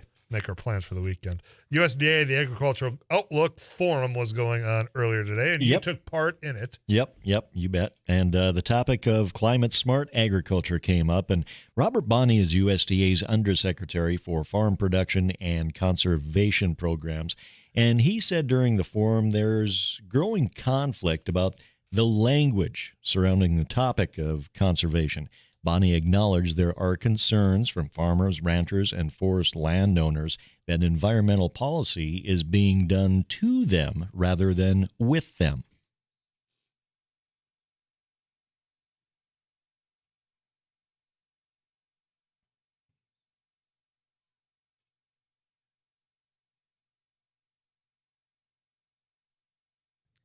I think it's about messaging.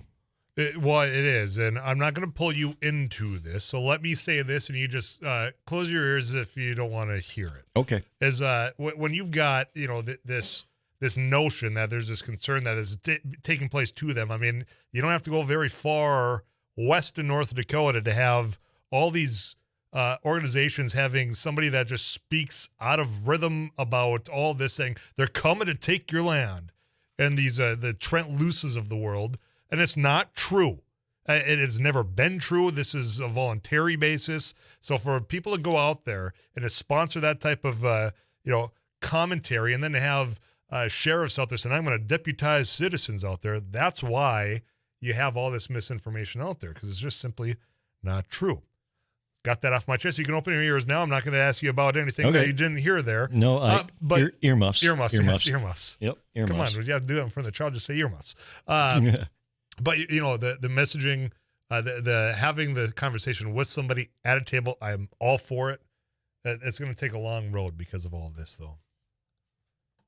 And with that, I'm going to let you go for the weekend. Okay, that sounds Told you I wouldn't pull you into the fight. Yeah. I'll take the fight off. 35270. I mean, you have got organizations hosting this misinformation. I'd love to get your thoughts on that at 35270. We'll have that conversation. Also, let you know about what's going on in downtown Fargo. Eric Rapp from FargoUnderground.com going to be coming up. Rusty Alverson, you can check out more of his work at KFGO.com. We might be singing some karaoke off there. Doobie-doobie-doo. Doobie-doobie-doo. You have a good week, man. Appreciate it. Sarah Heinrich, Rusty Alverson, multi-award-winning agriculture journalist. Again, just a click away if you go to KFGO.com. CBS National News right around the corner. Then Eric Rapp, FargoUnderground.com. That's next. So today on MSUM campus, we're doing an ice jam, which is we're combining a bunch of percussion instruments with ice instruments, which are also going to be used in a percussive form. We're going to hit them with mallets, hammers, all those types of things.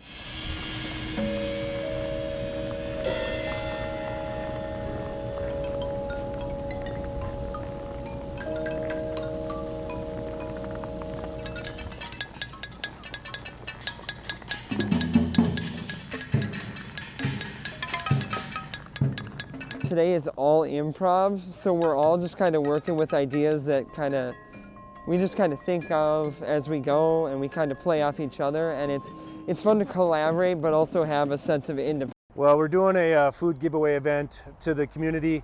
A lot of people are facing food insecurity at this time. As we can tell, we had to start about an hour early because we just had so many people lined up. So as people come up and they need whatever they need, volunteers are taking care of it. It's all contactless, so nobody has to get out, and just making sure whatever the greatest need. We're just getting the greatest good. We're going until the food is out. As people are coming in, if they need 2 boxes and 2 gallons of milk, that's what we're giving. We don't want to leave anybody out. I was in the hospital, and I saw a flyer on the wall. you know, and all the nurses were talking about taking people down there to get food and stuff. I got out last night. Got out of the hospital last night, and I said, man, I'm going to do this. When I came from Williston here, I lived on these streets for 3 years, caring. And that's what this is. You know, that's the way I see it. Very helpful. I think it's going to be very helpful because I know people that are doing without. I think it's truly remarkable how much need there is out there. Like I said, we were going to start at noon, but we had so many people lined up. We started at 11, and volunteers have been working their tail off since then. I'm thankful for that. I think this shows that there is some huge needs in the community, and we got some things we got to address.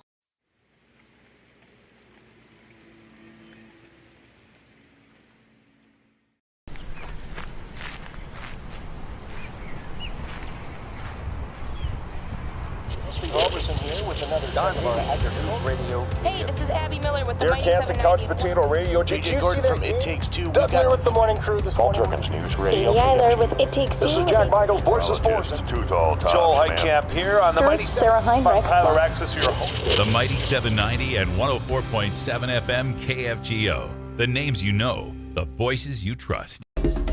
Thanks for watching News and Views on YouTube. Don't forget to subscribe and like our page. And send us a text anytime at 35270.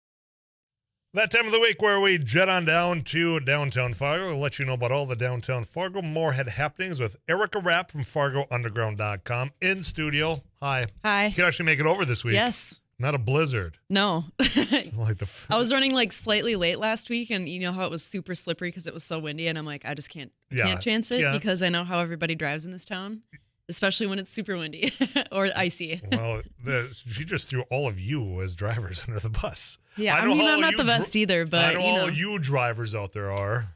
You know. Well, if they listen to KFGO on afternoons, I would slow down, turn your headlights on, give yourself some time. Yeah, and I didn't have time to give say myself if time. you struck out on all three. I did. Well, we still let people know, and I appreciate you being flexible because Too Tall Tom, because of that weather, did have to jump in during that. But you're here. It's sunny. It's actually kind of nice out. Tomorrow's going to be even better. Yes, I'm excited for it to get above zero soon. Yeah, not yesterday. Was it 2 days ago when it was 4 below, but the sun was shining? There's no wind. It was actually pretty comfortable out. Yeah, not bad. Which just shows you how broken I've become because of this. At this point, weather. even just seeing the sun, you know, we're at that stage of winter where it doesn't need to be warm, but you're like, oh, what is it? I forgot. Well, see, now this upper Midwest saying is, well, the sun's got some power right now. Yeah. If the sun's out, it's not warm, but it's melting the snow. It's melting the ice.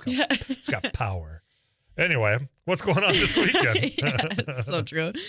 We've got Neutral Moto Collective starting a motorcycle show this weekend. Friday, well, today's Friday. The show will start from 5 p.m. and go to 11, and then Saturday and Sunday it's going to be starting at 11. It'll go to 11 on Saturday. Sunday it'll go till 5. It's going to be it's the Shift series, and it's cafe racers and like DIY bikes that they're kind of bringing in from that people have either built or garage bikes kind of thing. Mm-hmm.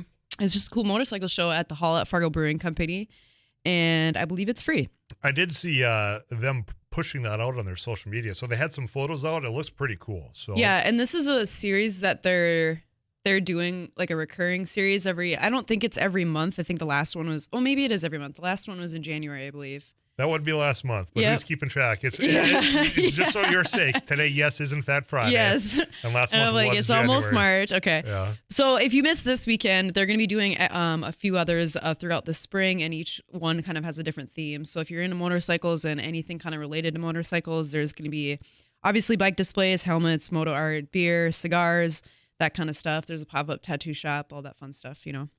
A pop-up tattoo shop, just in case on the spur of the moment you decide, you know what, it's time to get some ink. Yes.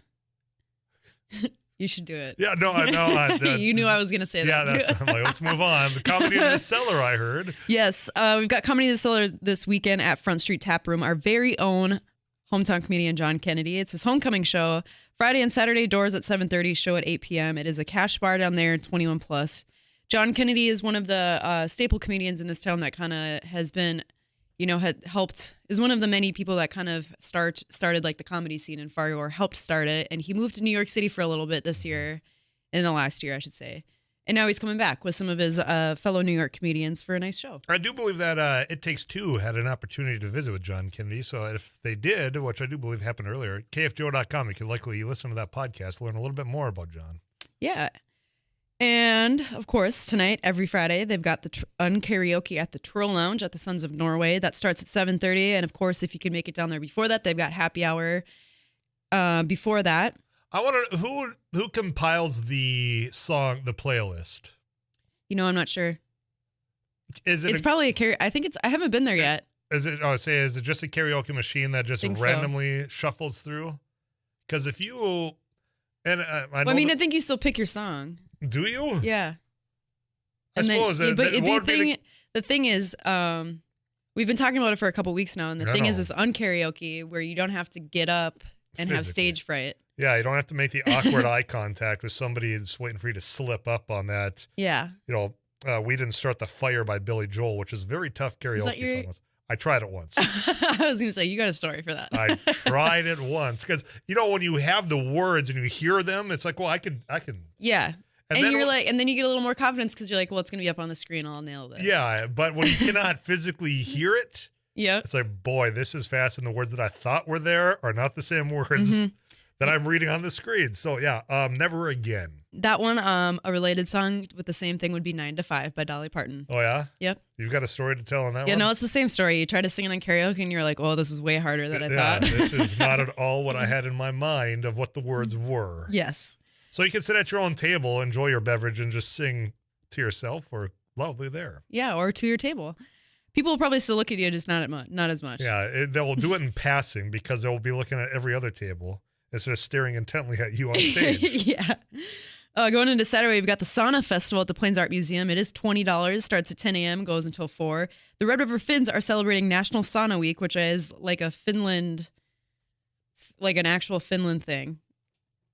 Okay, I'm waiting to learn more. Yes. I can't help you. I don't know what this is. So they're honoring that by having a one-day sauna festival at the Plains Art Museum. So there's a group, Folkways, actually, the people that do the Red River Market own Log the Sauna, which is a giant log sauna that they can bring anywhere. And so they'll be doing sign-ups for 1-hour sessions and have like a whole thing outside in the parking lot. But if you don't want to go into the sauna, there's going to be free entrance to the museum that day, coffee, cookies with the Red River Finns and all that kind of stuff. So saunas are cool. Yeah, and it's really cool. They are real cool. I like that you started that. Hey, they're having a sauna festival, which is, I guess, a thing in Finland. Then you looked at me like I was, oh yeah, I've heard all about this. Well, that's funny because I didn't look it up enough, but I'm like, this is something I'm gonna have to Google a little bit later. But it's declared by the Finlandia Foundation National as a sauna, like a national sauna thing. So. Well, that sounds pretty legit. I bet you they had to file all the paperwork to get certified for this sort of thing. Yeah, we should go there and ask. Oh yeah, I'm quite curious. Yeah, the Finlands are onto something good though. Yeah, the Finns. Finland. Isn't it supposed to be sauna? Sauna? I have no idea. Was it a southern drawl? It came out like that. I didn't mean it to, but I think it did. This is a Texan trying to say a sauna. Yeah. Okay. So we've also got the Coffee and Cocoa Crawl at various locations downtown from 10 a.m. to 2 p.m.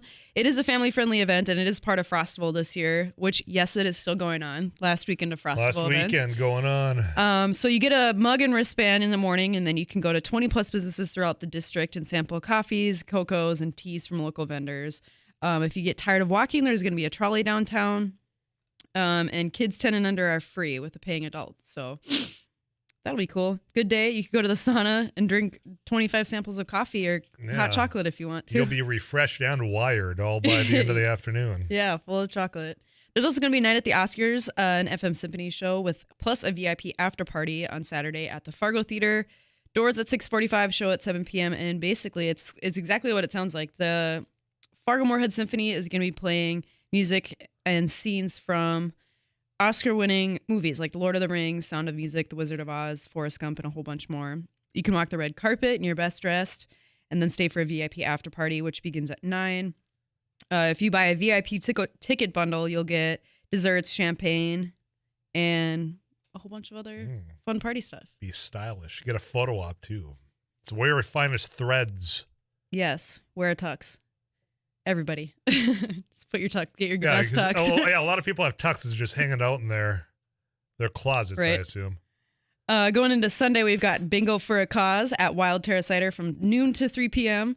Grab your crew for an afternoon of bingo, cider, and charity. If $1 buys you a bingo card, and every $1 from every pint sold goes toward a local nonprofit of your choosing. So you get to drink cider and do a good deed.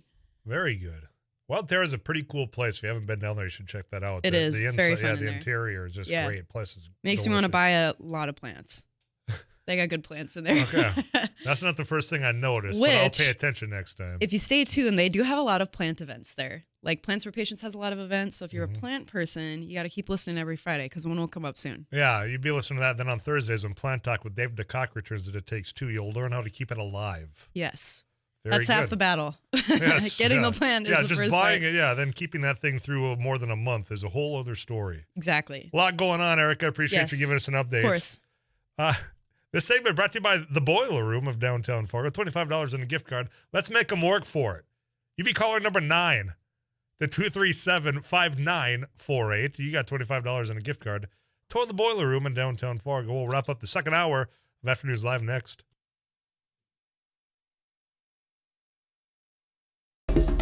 Thanks for watching News and Views on YouTube. Don't forget to subscribe and like our page. And send us a text anytime at 35270.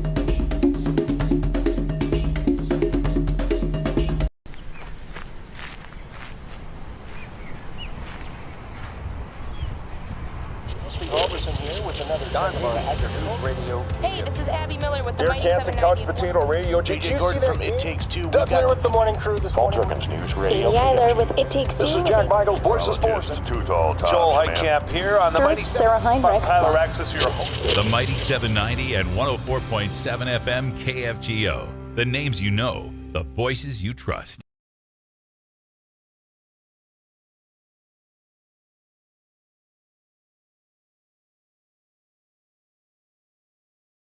Well, we're doing a food giveaway event to the community. A lot of people are facing food insecurity at this time.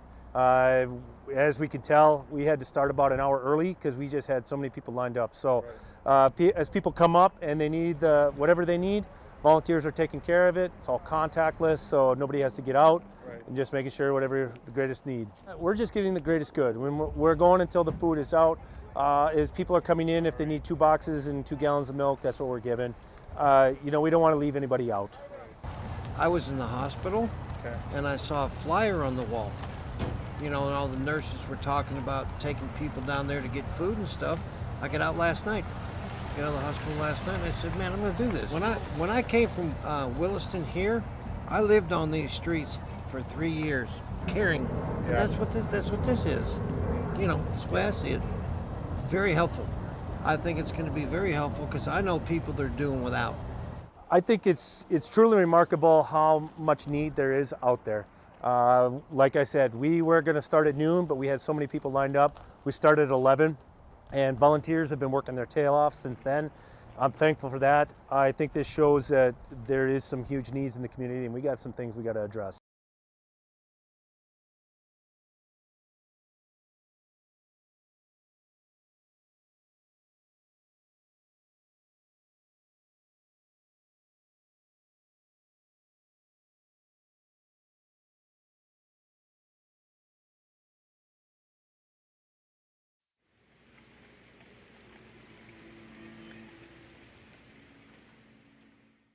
So today on MSUM campus, we're doing an ice jam, which is we're combining a bunch of percussion instruments with ice instruments, which are also going to be used in a percussive form. We're going to hit them with mallets, hammers, all those types of things.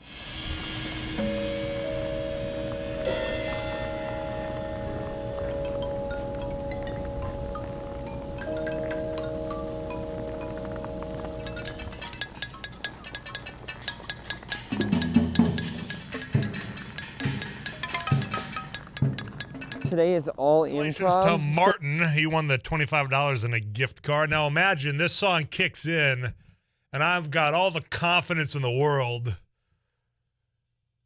I'm like, I got this. I got Billy Joel. I've done this in my car all the time. You're doing your little intro groove right now. Yeah, I'm like, all right, the hip starts swinging. I'm confident as all get up because I've had the liquid courage. And then it starts.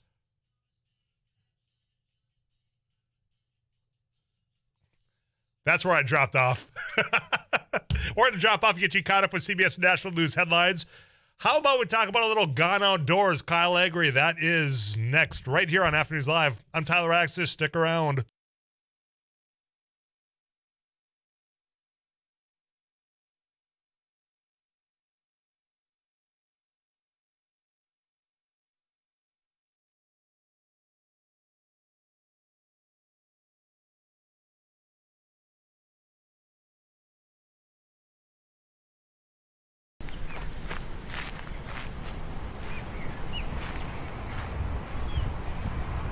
Robertson here with another News Radio. Hey, this is Abby Miller with the Beer Mighty Cans and 790. Couch Potato Radio. Did you see that? From It Takes Two. Doug Miller with the morning crew this morning. News Radio. Katie Eiler with It Takes Two. This is Jack Michaels, Voices Forces. Too tall, Joel Heitkamp here on the Mighty Sarah Heinrich. Tyler Axis, your host. The Mighty 790 and 104.7 FM KFGO. The names you know, the voices you trust.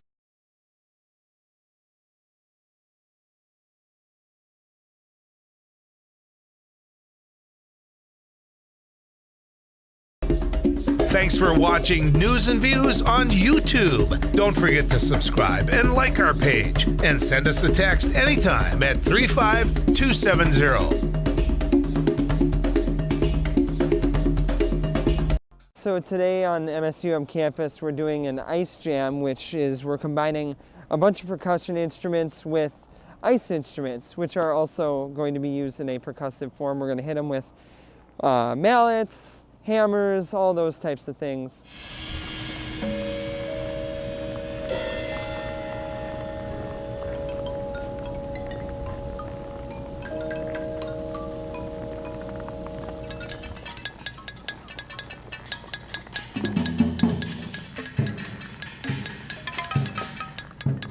Today is all improv, so we're all just kind of working with ideas that we just kind of think of as we go, and we kind of play off each other, and it's fun to collaborate but also have a sense of independence.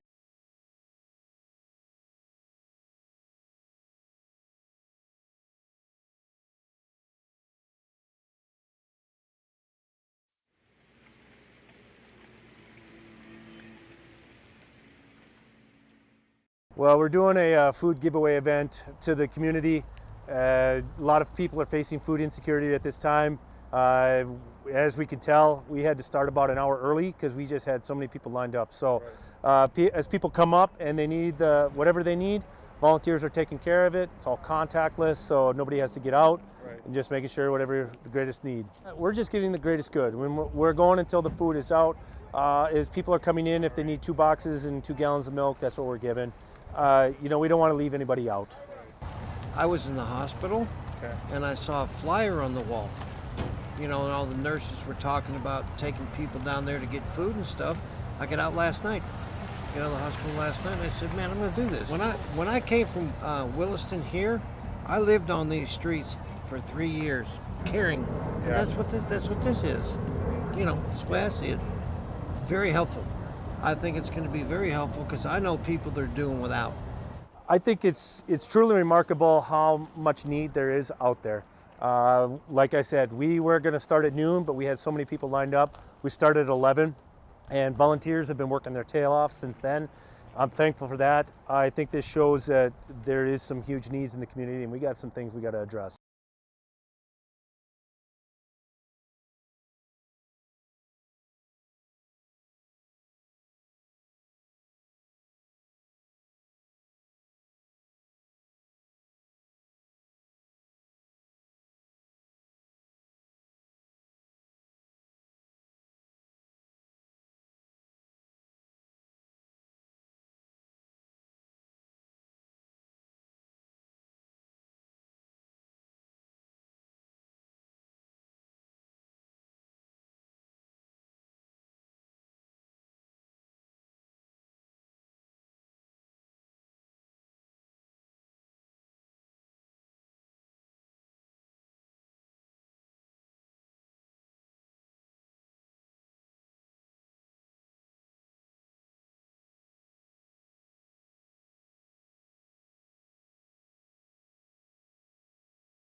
Couple hours closer to having our couple of days off here on Afternoons Live. Thanks for keeping it locked into 790 AM and 104.7 FM KFGO. It is 4:05, as I said, so that means it's time for a fact checker at 4. Here's a couple of things you're probably seeing online.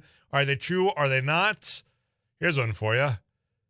Is this Ghost of Kiev video real? This is the whole this Ukrainian fighter jet that's been showing on a video shooting down Russian fighter jets as well. Miscaption. The video itself is not accurate. It's based on a simulation. But if in fact they haven't been able to prove whether or not this fighter, this MiG-29, is actually out there shooting down, if it's true, I'm raising a glass to him this week, and there's no doubt about that. Here's one more for you before we check in with Paul Jurgens. Were clips of Tucker Carlson being aired on Russian TV? Yes. Russian state television has been airing and translating clips from Fox News host Tucker Carlson to show his defense and support of Vladimir Putin. That is true. Think about that as we get you caught up. KFGO News next.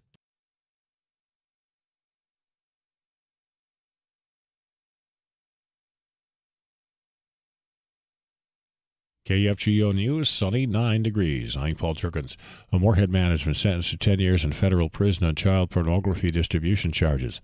36-year-old Joey Gonzalez used email and other online media to advertise, solicit, and trade images and videos showing the sexual exploitation of children between early 2016 and the summer of 2020. Gonzalez pleaded guilty. The case was the result of an investigation conducted by the FBI, the Bureau of Criminal Apprehension, and the Becker County Sheriff's Office. A man and a woman have now been arrested in connection with the Minot shooting that left a man dead. 34-year-old Matthew Anderson of Minot has been charged with murder of the shooting death of 42-year-old Wade Gooddale. A woman has been charged with accomplice to murder. Police say Gooddale was shot during an argument at a home in southeast Minot early Thursday morning. He died at the scene.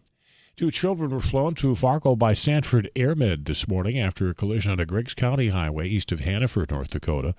The state patrol says the 3-year-old and 5-year-old are passengers in a pickup that ran into the back of an abandoned pickup that was parked on the highway. The older child was wearing a seatbelt while the younger child was in a car seat.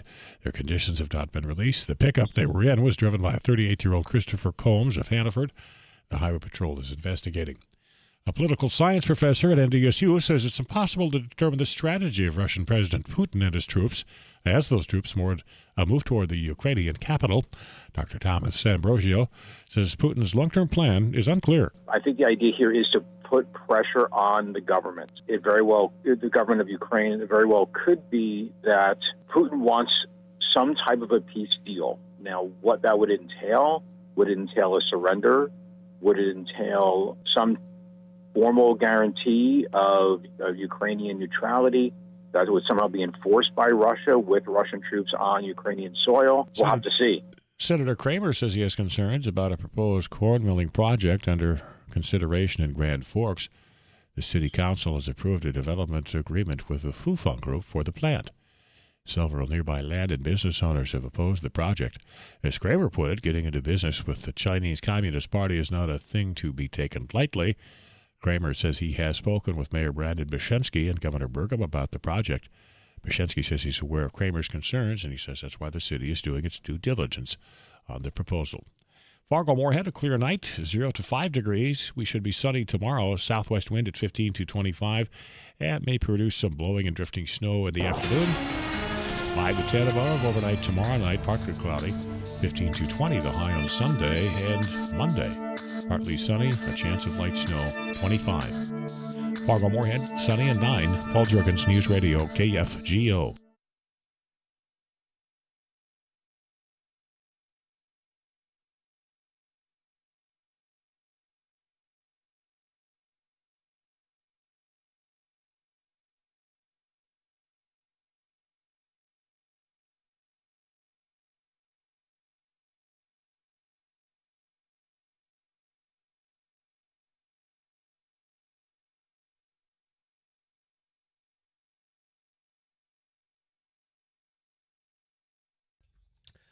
Final hour of Afternoons Live for the week getting underway. Great programming of KFGO over the weekend, though, as you're well aware. One of those Gone Outdoors. You can catch it here every Saturday, 11 a.m. Part of the duo, Kyle Agri, joins us right now here on Afternoons Live. Kyle, how you doing, man? Hey, I'm doing fantastic, Tyler. What a beautiful Friday afternoon after the last, earlier this week. We kind of got beat up a little bit, and it's looking like it's going to be a great weekend to be outside. Yeah, we've earned it. We have really earned just a pleasant weekend, and it does sound like tomorrow in particular is going to be one of those nice days. Now, Kyle, remind me, and I apologize, was it last Friday that you and Scott were up in Winnipeg? Yes, that's right. We were up there. We were up on Lake Winnipeg, and really with the intention of chasing after some of those giant greenbacks, but Mother Nature had a few roadblocks in front of us. We overcame most of them and did have a chance to get out and get some fishing done. It was a fun trip. Good, because I know on Friday, because we had about 2 or 3 Fridays in a row that we had weather that was preventing people from getting out and doing things, or even just really leaving the house. So I know you were in that situation. I'm glad you got out on Saturday, and you're back safe here in the stateside as well. So you caught some up there. I was joking around about the Crocs situation. I don't even want to ask this week if the Crocs are still a thing. But, what's going on plan-wise this weekend? You say it's going to be beautiful out. People should get out and enjoy it. We've got a number of things going on in this area, but are you heading somewhere? Are you going to be wetting a line? Tell me. Well, I tell you what, Tyler, we're not out of, our winter weather yet by any means. We still can get stuff going on. But as you look at, we're a couple of days from flipping that calendar into March. And when you start doing that, you get longer days, more sunshine, sun's a little stronger. Some of the best ice fishing is right in front of us now from, 1st of March up until ice out. And so it's a time to get out there as the weathers start to moderate. The fish they're going to start feeling it too. They're going to be active. I'm going to be heading out tomorrow afternoon. I'm taking my 4-year-old grandson ice fishing for the very first time. So that's going to be an absolute blast.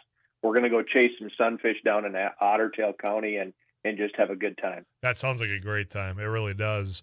You're right. As far as these conditions changing, it's noticeable. You get up in the morning, the sun's peeking out a little bit earlier.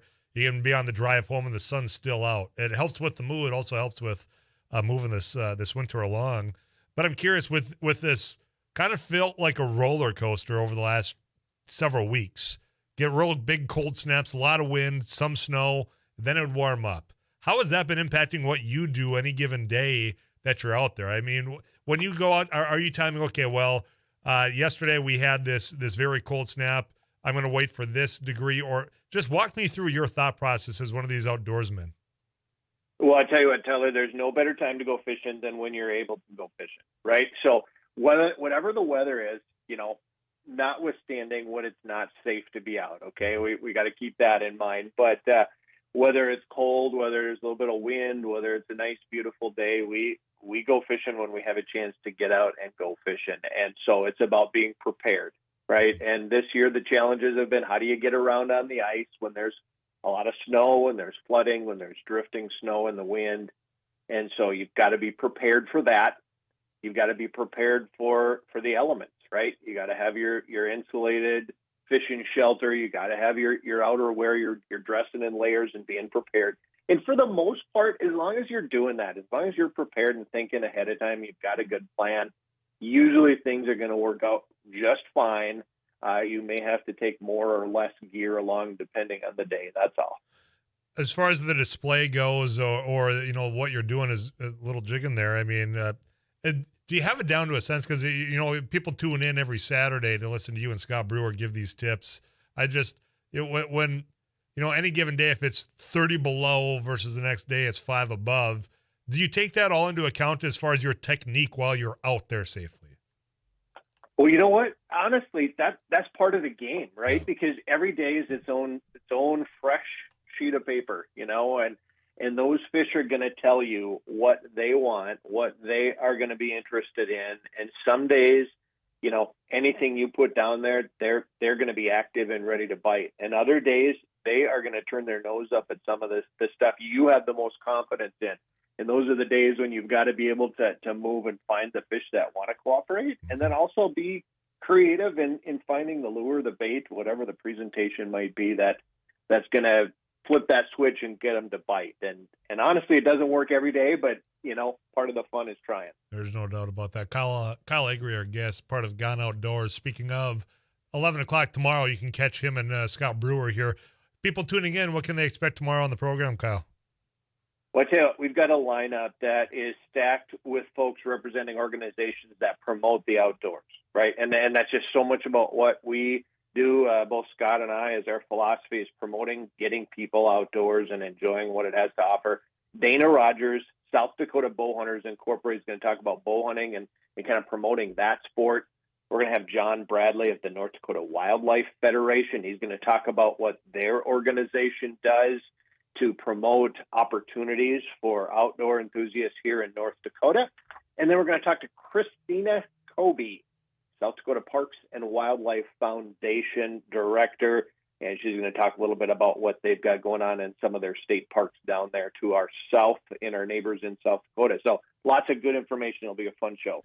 Sounds like a lot of information that people are going to want to grab a pen and paper, maybe write some of that down, especially when it comes to some of those destinations. That's one thing, not to go all the way back to, say, January, but we took a different road back from Frisco, and we did some of the Nebraska through parts of that South Dakota. There's some beautiful country down there in that southern wing of South Dakota that I think that I'm going to put on my map this summer to get out down there and explore some of that. You would talk about Lake Winnipeg. I was visiting with our own Travis Dunn. You're going to catch him here tonight, Game on Hockey. You think about that lake up there. There's just so many places outdoors within, a 4-hour drive from here that I'm excited that you're going to have some of that on. People need to get reminded of it and then take advantage of it, Kyle.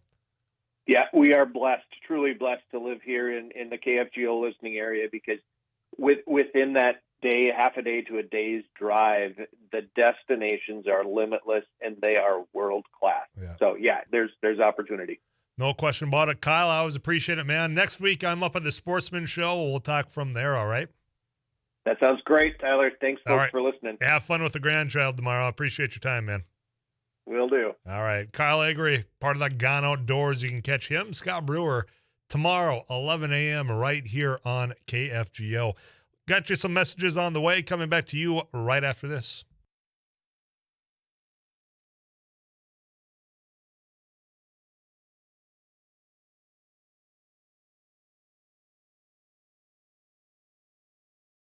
So today on MSUM campus, we're doing an ice jam, which is we're combining a bunch of percussion instruments with ice instruments, which are also going to be used in a percussive form. We're going to hit them with mallets, hammers, all those types of things.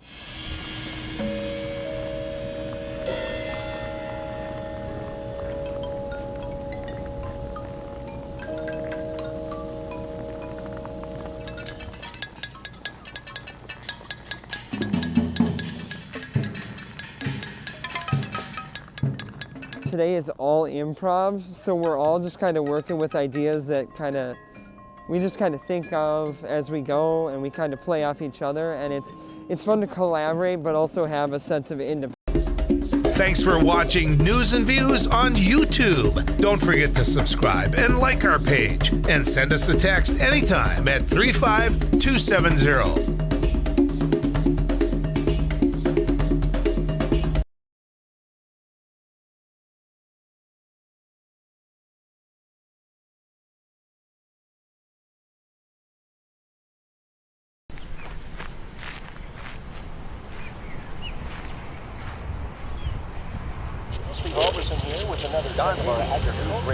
Hey, this is Abby Miller with the Derek Hansen, Couch Potato Radio. Did you see that? It Takes Two. Doug here with the morning crew this morning. All News Radio. Eiler with It Takes Two. This is Jack Michaels, Voice of Sports. Too tall, Joel Heitkamp here on the Mighty Sarah Heinrich. Tyler Axis, your host. The Mighty 790 and 104.7 FM KFGO. The names you know, the voices you trust.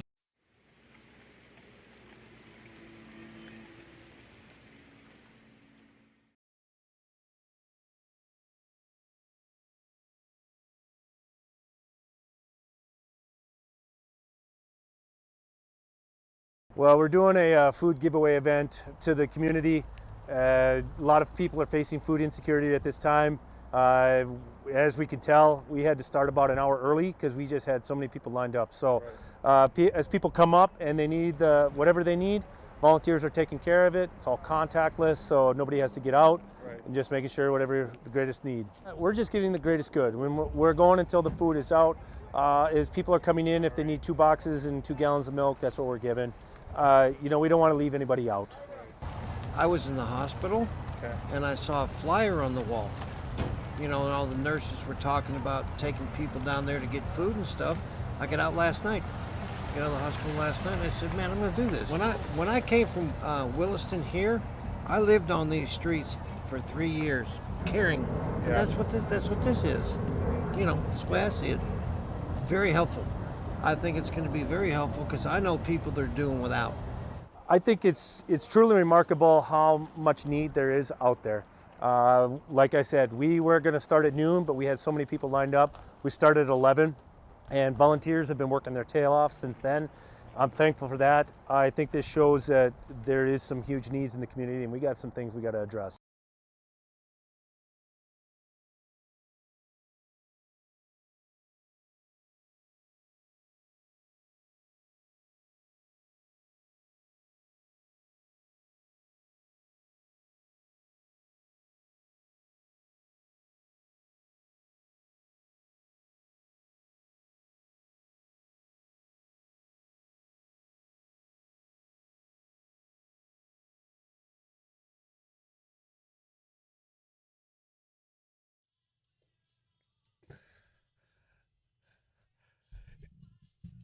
From time to time, we stumble onto a song that conjures up a memory of a television show or a movie. Now, we've done this a few times. In fact, somebody threw in Hot for Teacher for a song request earlier today, and I'm sure a lot of people's minds went to a specific football movie. I'm not proud of what I'm about to say right now, but I'm going to say it anyway. When Bonnie Tyler comes on, holding out for a hero, my mind goes to Shrek 2. Of all the things, wasn't it in Shrek 2? Is that the montage? It's a montage, yes. You think of all the great montages in cinematic history.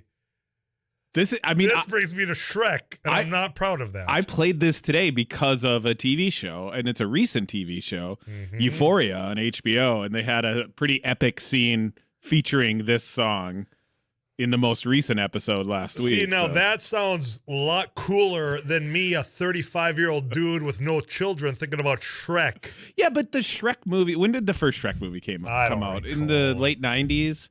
So was it? Yeah, you know what? You're probably, because I think the first person that they tested out was Chris Farley for the voice of. I believe he recorded something like 75% of it and then passed away, so they had to they retooled it for Mike Myers. I appreciate you trying to say, "Hey, man, it's cool. It's not as embarrassing as what you think." No, I'm trying. Everybody's watched Shrek from time to time and have had enjoyment. Plus, you have a niece and a nephew, so kids' movies. But you can't. That's not an excuse I can use because I'm being as honest as I always am. It's got nothing to do with my niece and nephew. It is just I probably went to it in the theater. Maybe it was on a date. I have no idea. But I go back to that scene all the time when this song plays. It is a great montage theme. I'm surprised it hasn't been used more frequently. It probably has in more manly capacities than Shrek. Earlier in the show, before we had Eric Rapp, before we were visiting with Kyle Agri, Gone Outdoors, 11 a.m. KFGO, tomorrow morning. I talked about this report that Fox Sports is in negotiation because I said, you know what, Troy Aikman, he's probably, or they're hoping that he's going to move on to Monday Night Football. So then you got Joe Buck, and he's not going to carry it himself. So who's going to be the ideal candidate to fill in for Troy Aikman? And I can think of a number of people that I wouldn't mind being in that booth for America's Game of the Week. Because if I'm going to be forced to watch the Green Bay Packers, or if I'm going to be forced to watch the Dallas Cowboys, I just want somebody in the booth that can be somewhat entertaining. And it sure as heck is not Sean Payton, the New Orleans Saints former head coach. The Bounty Gate Sean Payton. The Sean Payton that started its scold clap at U.S. Bank before getting beat by your Minnesota Vikings in the playoffs. I don't want anything. I don't want to hear from Sean Payton. Just let him ride off to the sunset and be gone. But that's what they're negotiating according to the report that I have. So I'd ask, who would you rather be in the booth along with Joe Buck? Some of them are pretty blunt, and given the times of what's going on, I'm not going to read all of them, these hot takes. This one stood out. Tyler, John Madden's next to Joe Buck would be better than Sean Payton. That's the caliber of texts that I'm getting in about Sean Payton potentially filling in and replacing Troy Aikman. So there's a lot of emotion. There's a lot of not wanting Sean Payton, because I assure you, of the texts that I got into 35270, the iConsultants of North Dakota text club, that is not the worst one as far as who would be a better replacement than Sean Payton. And I hate that I even feel like I've got to preface this because of my football allegiance. But Greg Olsen, he was a former. Here's how he did it. He was a former Bears tight end. Then he was a former Carolina Panthers tight end. He's been doing some play-by-play in the booth now for the last couple of years. I mean, really, he was doing it regularly because he's retired from the game this season. But before that, during a bye week, I think that they had tested him out. He's got charisma. He's got knowledge. He seems like a better fit. Now, there are some others, I think, even just within the Fox News, or not Fox News, pardon me, that's a whole other conversation that we've been getting into with Tucker Carlson. From the Fox Sports side, that could fill this role, aside from just getting a name and Sean Payton. The other option that they're throwing out there is Drew Brees. They'll take him from NBC. I'm not on either of them. I hope that Sean Payton in particular does not happen. And if the Vikings ever get the game of the week, I'll keep it locked in right here for your home for Vikings football, Paul Allen, and get that right here, because Sean Payton sitting there talking and breaking down plays, and the role of what you'd be doing, it doesn't fit for me. And clearly, judged by the tongue-in-cheek type of commentary that I'm getting from you, you're not in on it either. We'll get you caught up. Paul Jerkins on that KFGO News Center. Tyler, hopefully it's not Aqib Talib. There has been some instances where Talib, given the commentary, I was not really there either. We'll continue this conversation. I've got 3 other items I want to throw your way as we get you closer to that 5 o'clock punch-out right here on Afternoons Live. Stick around.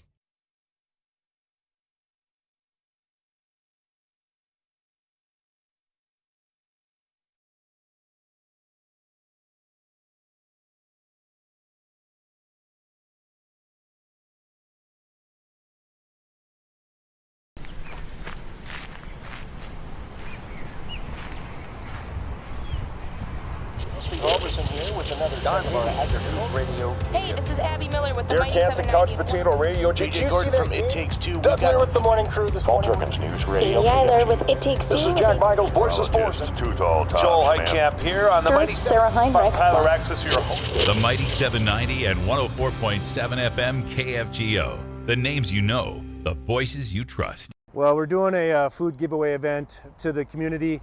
A lot of people are facing food insecurity at this time.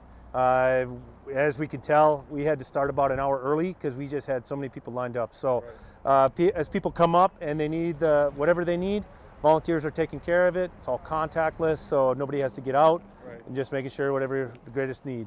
We're just getting the greatest good. We're going until the food is out. As people are coming in, if they need 2 boxes and 2 gallons of milk, that's what we're giving. We don't want to leave anybody out. I was in the hospital, and I saw a flyer on the wall. And all the nurses were talking about taking people down there to get food and stuff.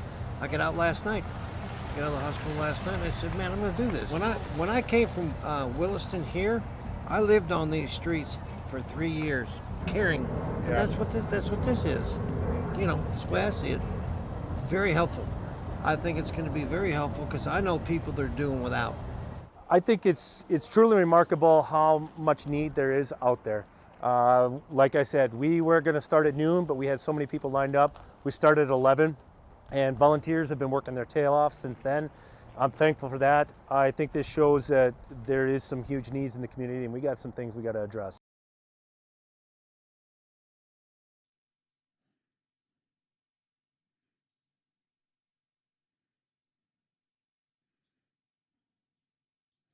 News and weather this hour brought to you by Ottertail Power Company, positively impacting communities they serve for more than a century. Fargo-Moorhead, mostly sunny. It's 9 degrees. I'm Paul Jurgens.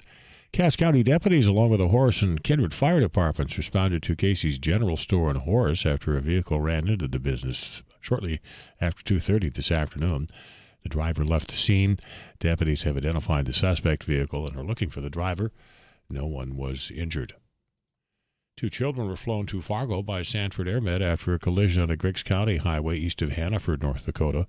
The State Patrol says a 3-year-old and 5-year-old were passengers in a pickup that ran into the back of an abandoned pickup that was parked on the highway. The older child was wearing a seatbelt while the younger child was in a car seat. Their conditions have not been released. The pickup they were in was driven by 38-year-old Christopher Combs of Hannaford. The patrol is investigating. The crash took place at about 7:15 this morning. Titan Machinery is keeping close tabs on Ukraine. In a report filed with the Securities and Exchange Commission, the West Fargo-based company said the well-being of its employees in Ukraine is a primary concern. Titan told the SEC in a required filing it is actively monitoring the quickly evolving geopolitical situation between Ukraine and Russia. Such a report must be filed to announce major events that shareholders should know about. Titan Machinery's inventory and fixed assets are almost exclusively in the central and western areas of the country. Titan has 16 locations in Ukraine. 9 degrees. This is KFGO News.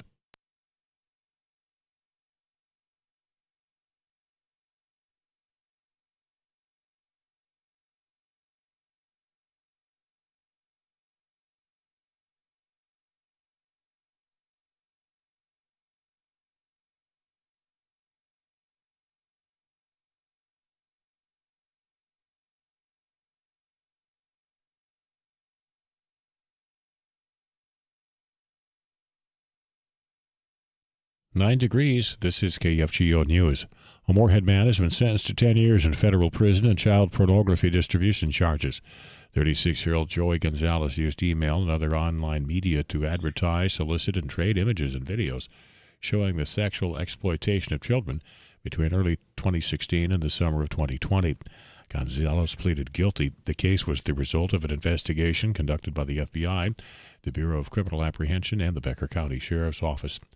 Former Minnesota U.S. Attorney Tom Heffelfinger says the guilty verdicts against 3 former Minneapolis police officers for violating George Floyd's civil rights may change how police respond to such calls in Minnesota and elsewhere. It goes beyond George Floyd. I think there's a clear message from this jury, at least, that the duty to intervene when another officer is engaging in excessive behavior, that duty to intervene is tantamount. The jury determined the 3 officers violated Floyd's civil rights when they failed to give him medical care as Derek Chauvin kneeled on his neck. The officers will remain free on bond until they are sentenced. The Central Minnesota Violent Offender Task Force is investigating 1 death and at least 8 other drug overdose cases in the St. Cloud area. The drugs may be mixed with fentanyl, which affects the central nervous system and respiratory functions. Exposure can be deadly. It's estimated to be 80 times as potent as morphine and hundreds of times more potent than heroin. A Motley, Minnesota mother says she made a deal with her son to stay off social media until he turned 18. Last week, when Sivert Klefsus celebrated his 18th birthday, and his mother wrote him a check for $1,800. Klefsus says she got the idea after hearing about a 16 for 16 challenge, where a mother was going to pay her daughter $1,600 to do something when she was 16. She made the bet with her son when he was 12. He went 6 years without social media. He's a senior at Staples Motley High School and will play football this fall at the University of Northwestern in St. Paul. Fargo-Moorhead, a mostly clear night, 0 to 5 degrees for the overnight low. We will be sunny tomorrow, patchy blowing and drifting snow in the afternoon, a possibility, with a southwest wind at 15 to 25, our high near 25 degrees. 5 to 10 above tomorrow night, Sunday, partly sunny, 15 to 20. Monday, partly sunny, mid-20s, a slight chance of light snow. Tuesday, partly sunny, chance of light snow again, 20 to 25. And Wednesday, also 20 to 25 for the high. Fargo-Moorhead, 9 degrees. Paul Jurgens, News Radio, KFGO.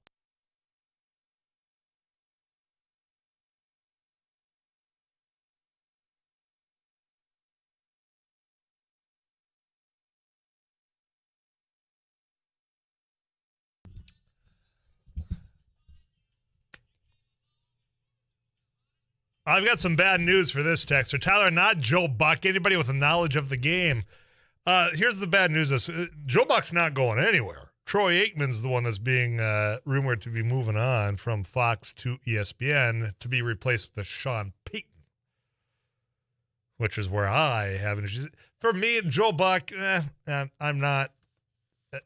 Give me Joe Buck over Chris Collinsworth. Because here's a guy that in every single game that he's broadcasting on a Sunday night, here's the guy that's the best in the league at this. And every week there's a guy that is best at something in the league. Chris, give me Joe Buck over Chris Collinsworth. That's where I rest on that. And give me anybody over Sean Payton. If you can't tell, I'm kind of not a fan of Sean Payton for a variety of reasons. Namely, the whole cheating thing, the bounty gate, which is why I'm sure that, of the many things that we crisscross as fan bases, for me being a Panthers fan and many of you being Vikings fans, listen to me right here on your home for Vikings football, KFGO, is our dislike for the New Orleans Saints and our dislike for Sean Payton. Bounty gate, all of it. I don't need him in the booth. We'll get you caught up to CBS and National News. We'll continue. All the texts coming in about this. Very passionate. We'll have this. Also, I got 3 other items I'll throw your way as we get you into that weekend together right here on KFGO. I'm Tyler Axis. Stay with us. Thanks for watching News and Views on YouTube. Don't forget to subscribe and like our page. And send us a text anytime at 35270. Well, we're doing a food giveaway event to the community. A lot of people are facing food insecurity at this time. As we can tell, we had to start about an hour early because we just had so many people lined up. So as people come up and they need whatever they need, volunteers are taking care of it. It's all contactless, so nobody has to get out. And just making sure whatever the greatest need. We're just giving the greatest good. We're going until the food is out. As people are coming in, if they need 2 boxes and 2 gallons of milk, that's what we're giving. We don't want to leave anybody out. I was in the hospital, and I saw a flyer on the wall. And all the nurses were talking about taking people down there to get food and stuff. I got out last night. Got out of the hospital last night, and I said, man, I'm going to do this. When I came from Williston here, I lived on these streets for 3 years, caring. And that's what this is. That's the way I see it. Very helpful. I think it's going to be very helpful because I know people that are doing without.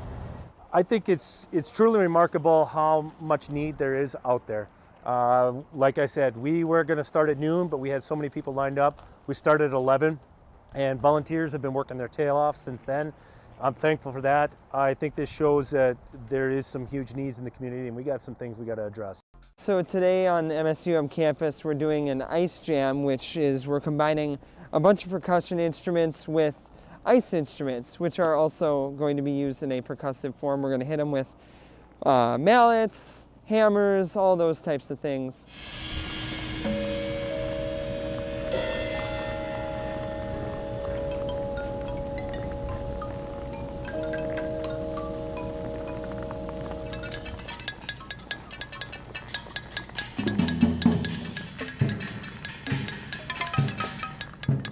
Today is all improv, so we're all just kind of working with ideas that we just kind of think of as we go, and we kind of play off each other, and it's fun to collaborate but also have a sense of independence.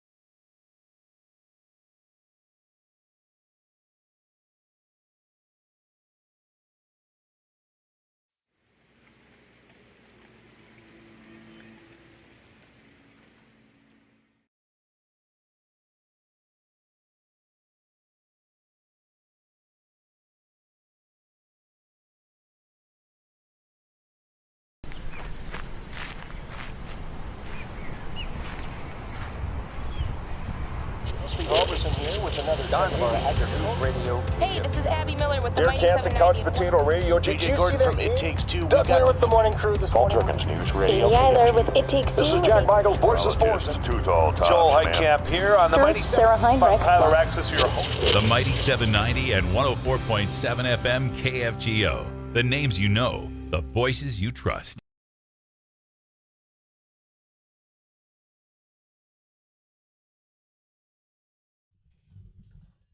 "20 minutes until the 5 o'clock punch out and get you where you're going safely." Keep it locked into the Drive Time News. Derek Hansen, he's going to be steering you right into Game On Hockey. Travis Dunn and then UND Hockey.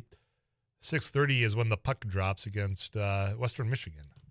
Going to be right here on your evening lineup. Again, Gone Outdoors tomorrow and the whole other list of items to listen to. I found 3 stupid things online we used to call as third and goal, but you know what? We'll just move on because there's no football, and quite frankly, I'm not confident there's going to be any baseball for a little while either. So let's ponder this one. Apparently, I'm out of date on my number one, so we can do this. I tried to switch to just the number one that I didn't put in. The panic of your eyes. Date violation. I'll have to edit that in the system. That's a behind the scenes thing. When we do some things, yeah, it's limited in time. It gets outdated, just like the jug of milk that's probably sitting in your fridge. I do have the downs, though, even though it's not football.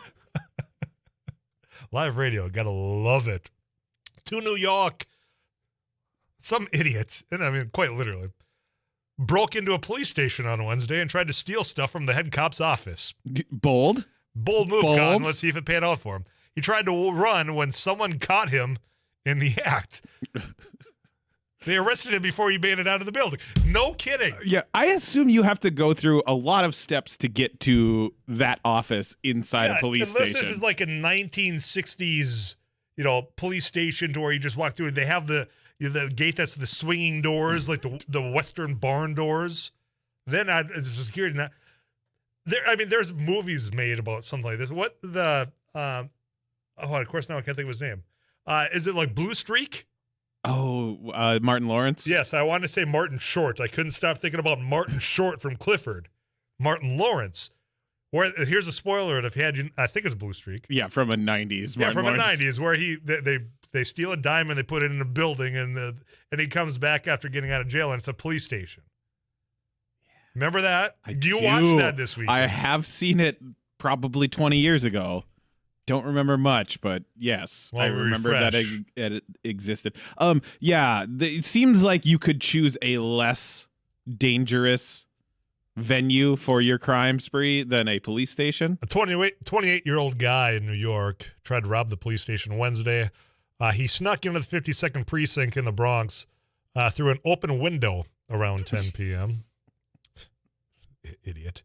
Wednesday night, then tried to steal stuff from the head cop's office. Someone caught him in the act. He tried to run, but he was in a police station. Obviously, he didn't get very far. Yeah. They arrested him before he made it out the door. They didn't have to, throw him in the back and book him. Yeah, I was going to say, partial credit for efficiency.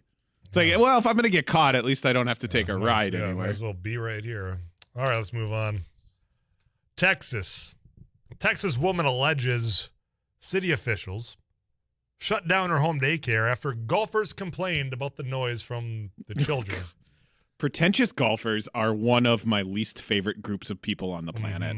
Mm-hmm. I mean, there's golfers like you and I that want to have a cold beer, have some fun outside. I'm not a golfer. I swing clubs. Right. I'm a hockey player. I'm riding around in a golf cart drinking beer. Correct. Occasionally swinging a club. Lakeway, Texas, woman is suing the city and has accused the local government of shutting down her at-home daycare after receiving noise complaints from nearby golfers, including, here's where it gets dicey, the city's former mayor. Oh, boy. Attorneys for Miss King, a single mother of 2, sent in a complaint filed in Travis County Court that their client's at-home daycare, which faces the tee box of the 8th hole of a local country club's golf course, has faced complaints despite being inspected and approved by state law. So they got the certification, they got the license, they've had the inspections, everything's spick and span. She's doing great work. She's taking care of your kids. I'm curious if any of these jerks on the golf course had their kids at any daycare nearby. Just because it interfered with a backstroke. And if you are that golfer that's on the tee box and needs absolute silence before you swing your club, just go somewhere else. Golf somewhere else because there's no time for that. And we all know how huge of an issue childcare is. Like, why are we shutting down daycares? Yeah. Go back to your shanties. Let's move on. I had a conversation with a friend of mine in West Fargo about something similar to this, and then to see it pop up as a headline, okay, let's dive on in. And this is on TikTok. Now, you know I am not a TikToker. I do waste way more time than I care to admit on TikTok. You are not alone, I assure you, because there is nothing sometimes worse than sitting, say, in the same area, the same living room. Same living room. I didn't want to isolate it to my house because now you're going to get me in trouble. But yes, in the living room, as you're trying to watch something very intently, and I don't care if it's Brooklyn Nine-Nine. It could be something that's just idiotic, but you're trying to listen, and this somebody else, maybe a friend that's over. Never the person that shares the house. Just a random person who stumbled into your living room. Yeah, that's just happened to be on TikTok, and they have the volume on to where you're hearing all the sounds. And if it goes one video to the next video, and you're not here, and it's so distracting. I'm not a TikToker. And if you are that individual that's doing the audio while someone else is trying to watch something, don't be that person. Yeah, you're in a really intense scene of your show, and you hear.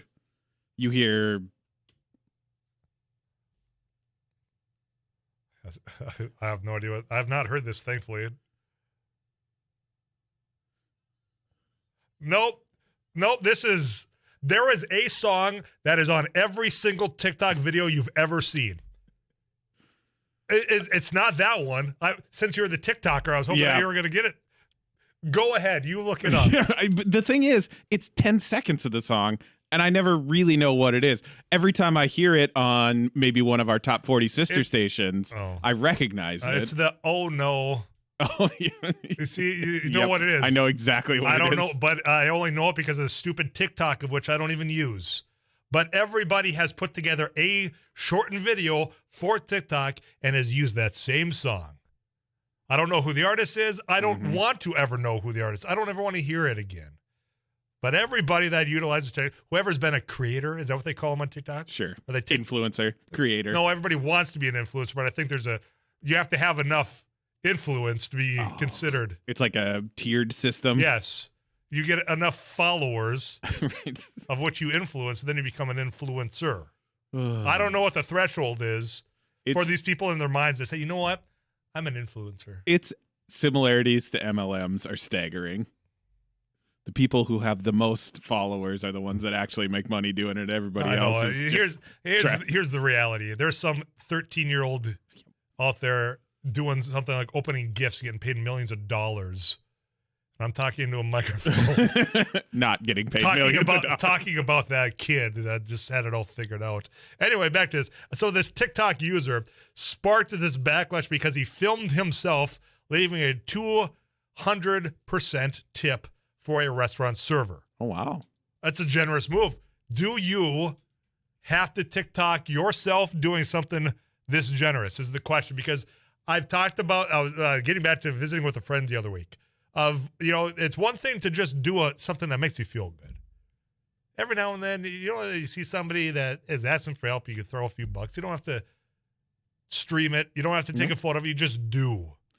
Yeah. So I'm of that. Just do it. You don't have to video it. So I understand the berating this guy has gotten, but still a 200% tip. I mean, can't we just celebrate that, hey, he was doing something good? I don't know. Where do you fall on it? Are you one that this guy's just in it for because he wants to get the followers, become an influencer? I'm happy for the server. He's not going back on it at all. It's silly.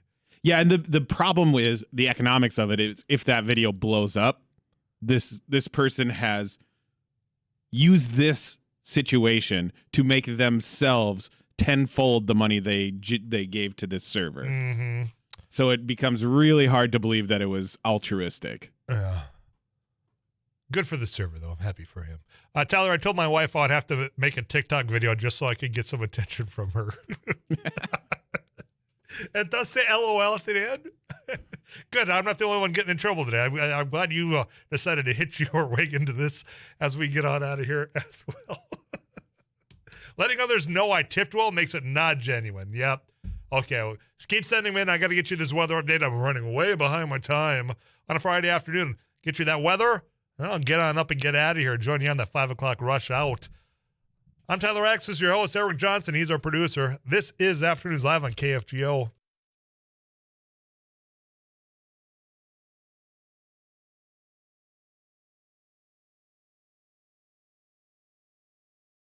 So today on MSUM campus, we're doing an ice jam, which is we're combining a bunch of percussion instruments with ice instruments, which are also going to be used in a percussive form. We're going to hit them with mallets, hammers, all those types of things.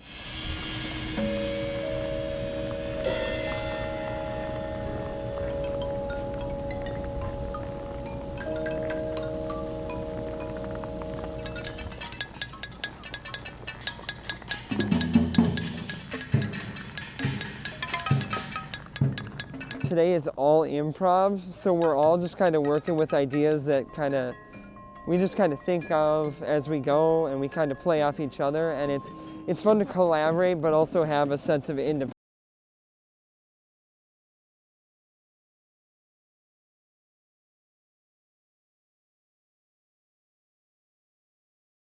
Well, we're doing a food giveaway event to the community. A lot of people are facing food insecurity at this time.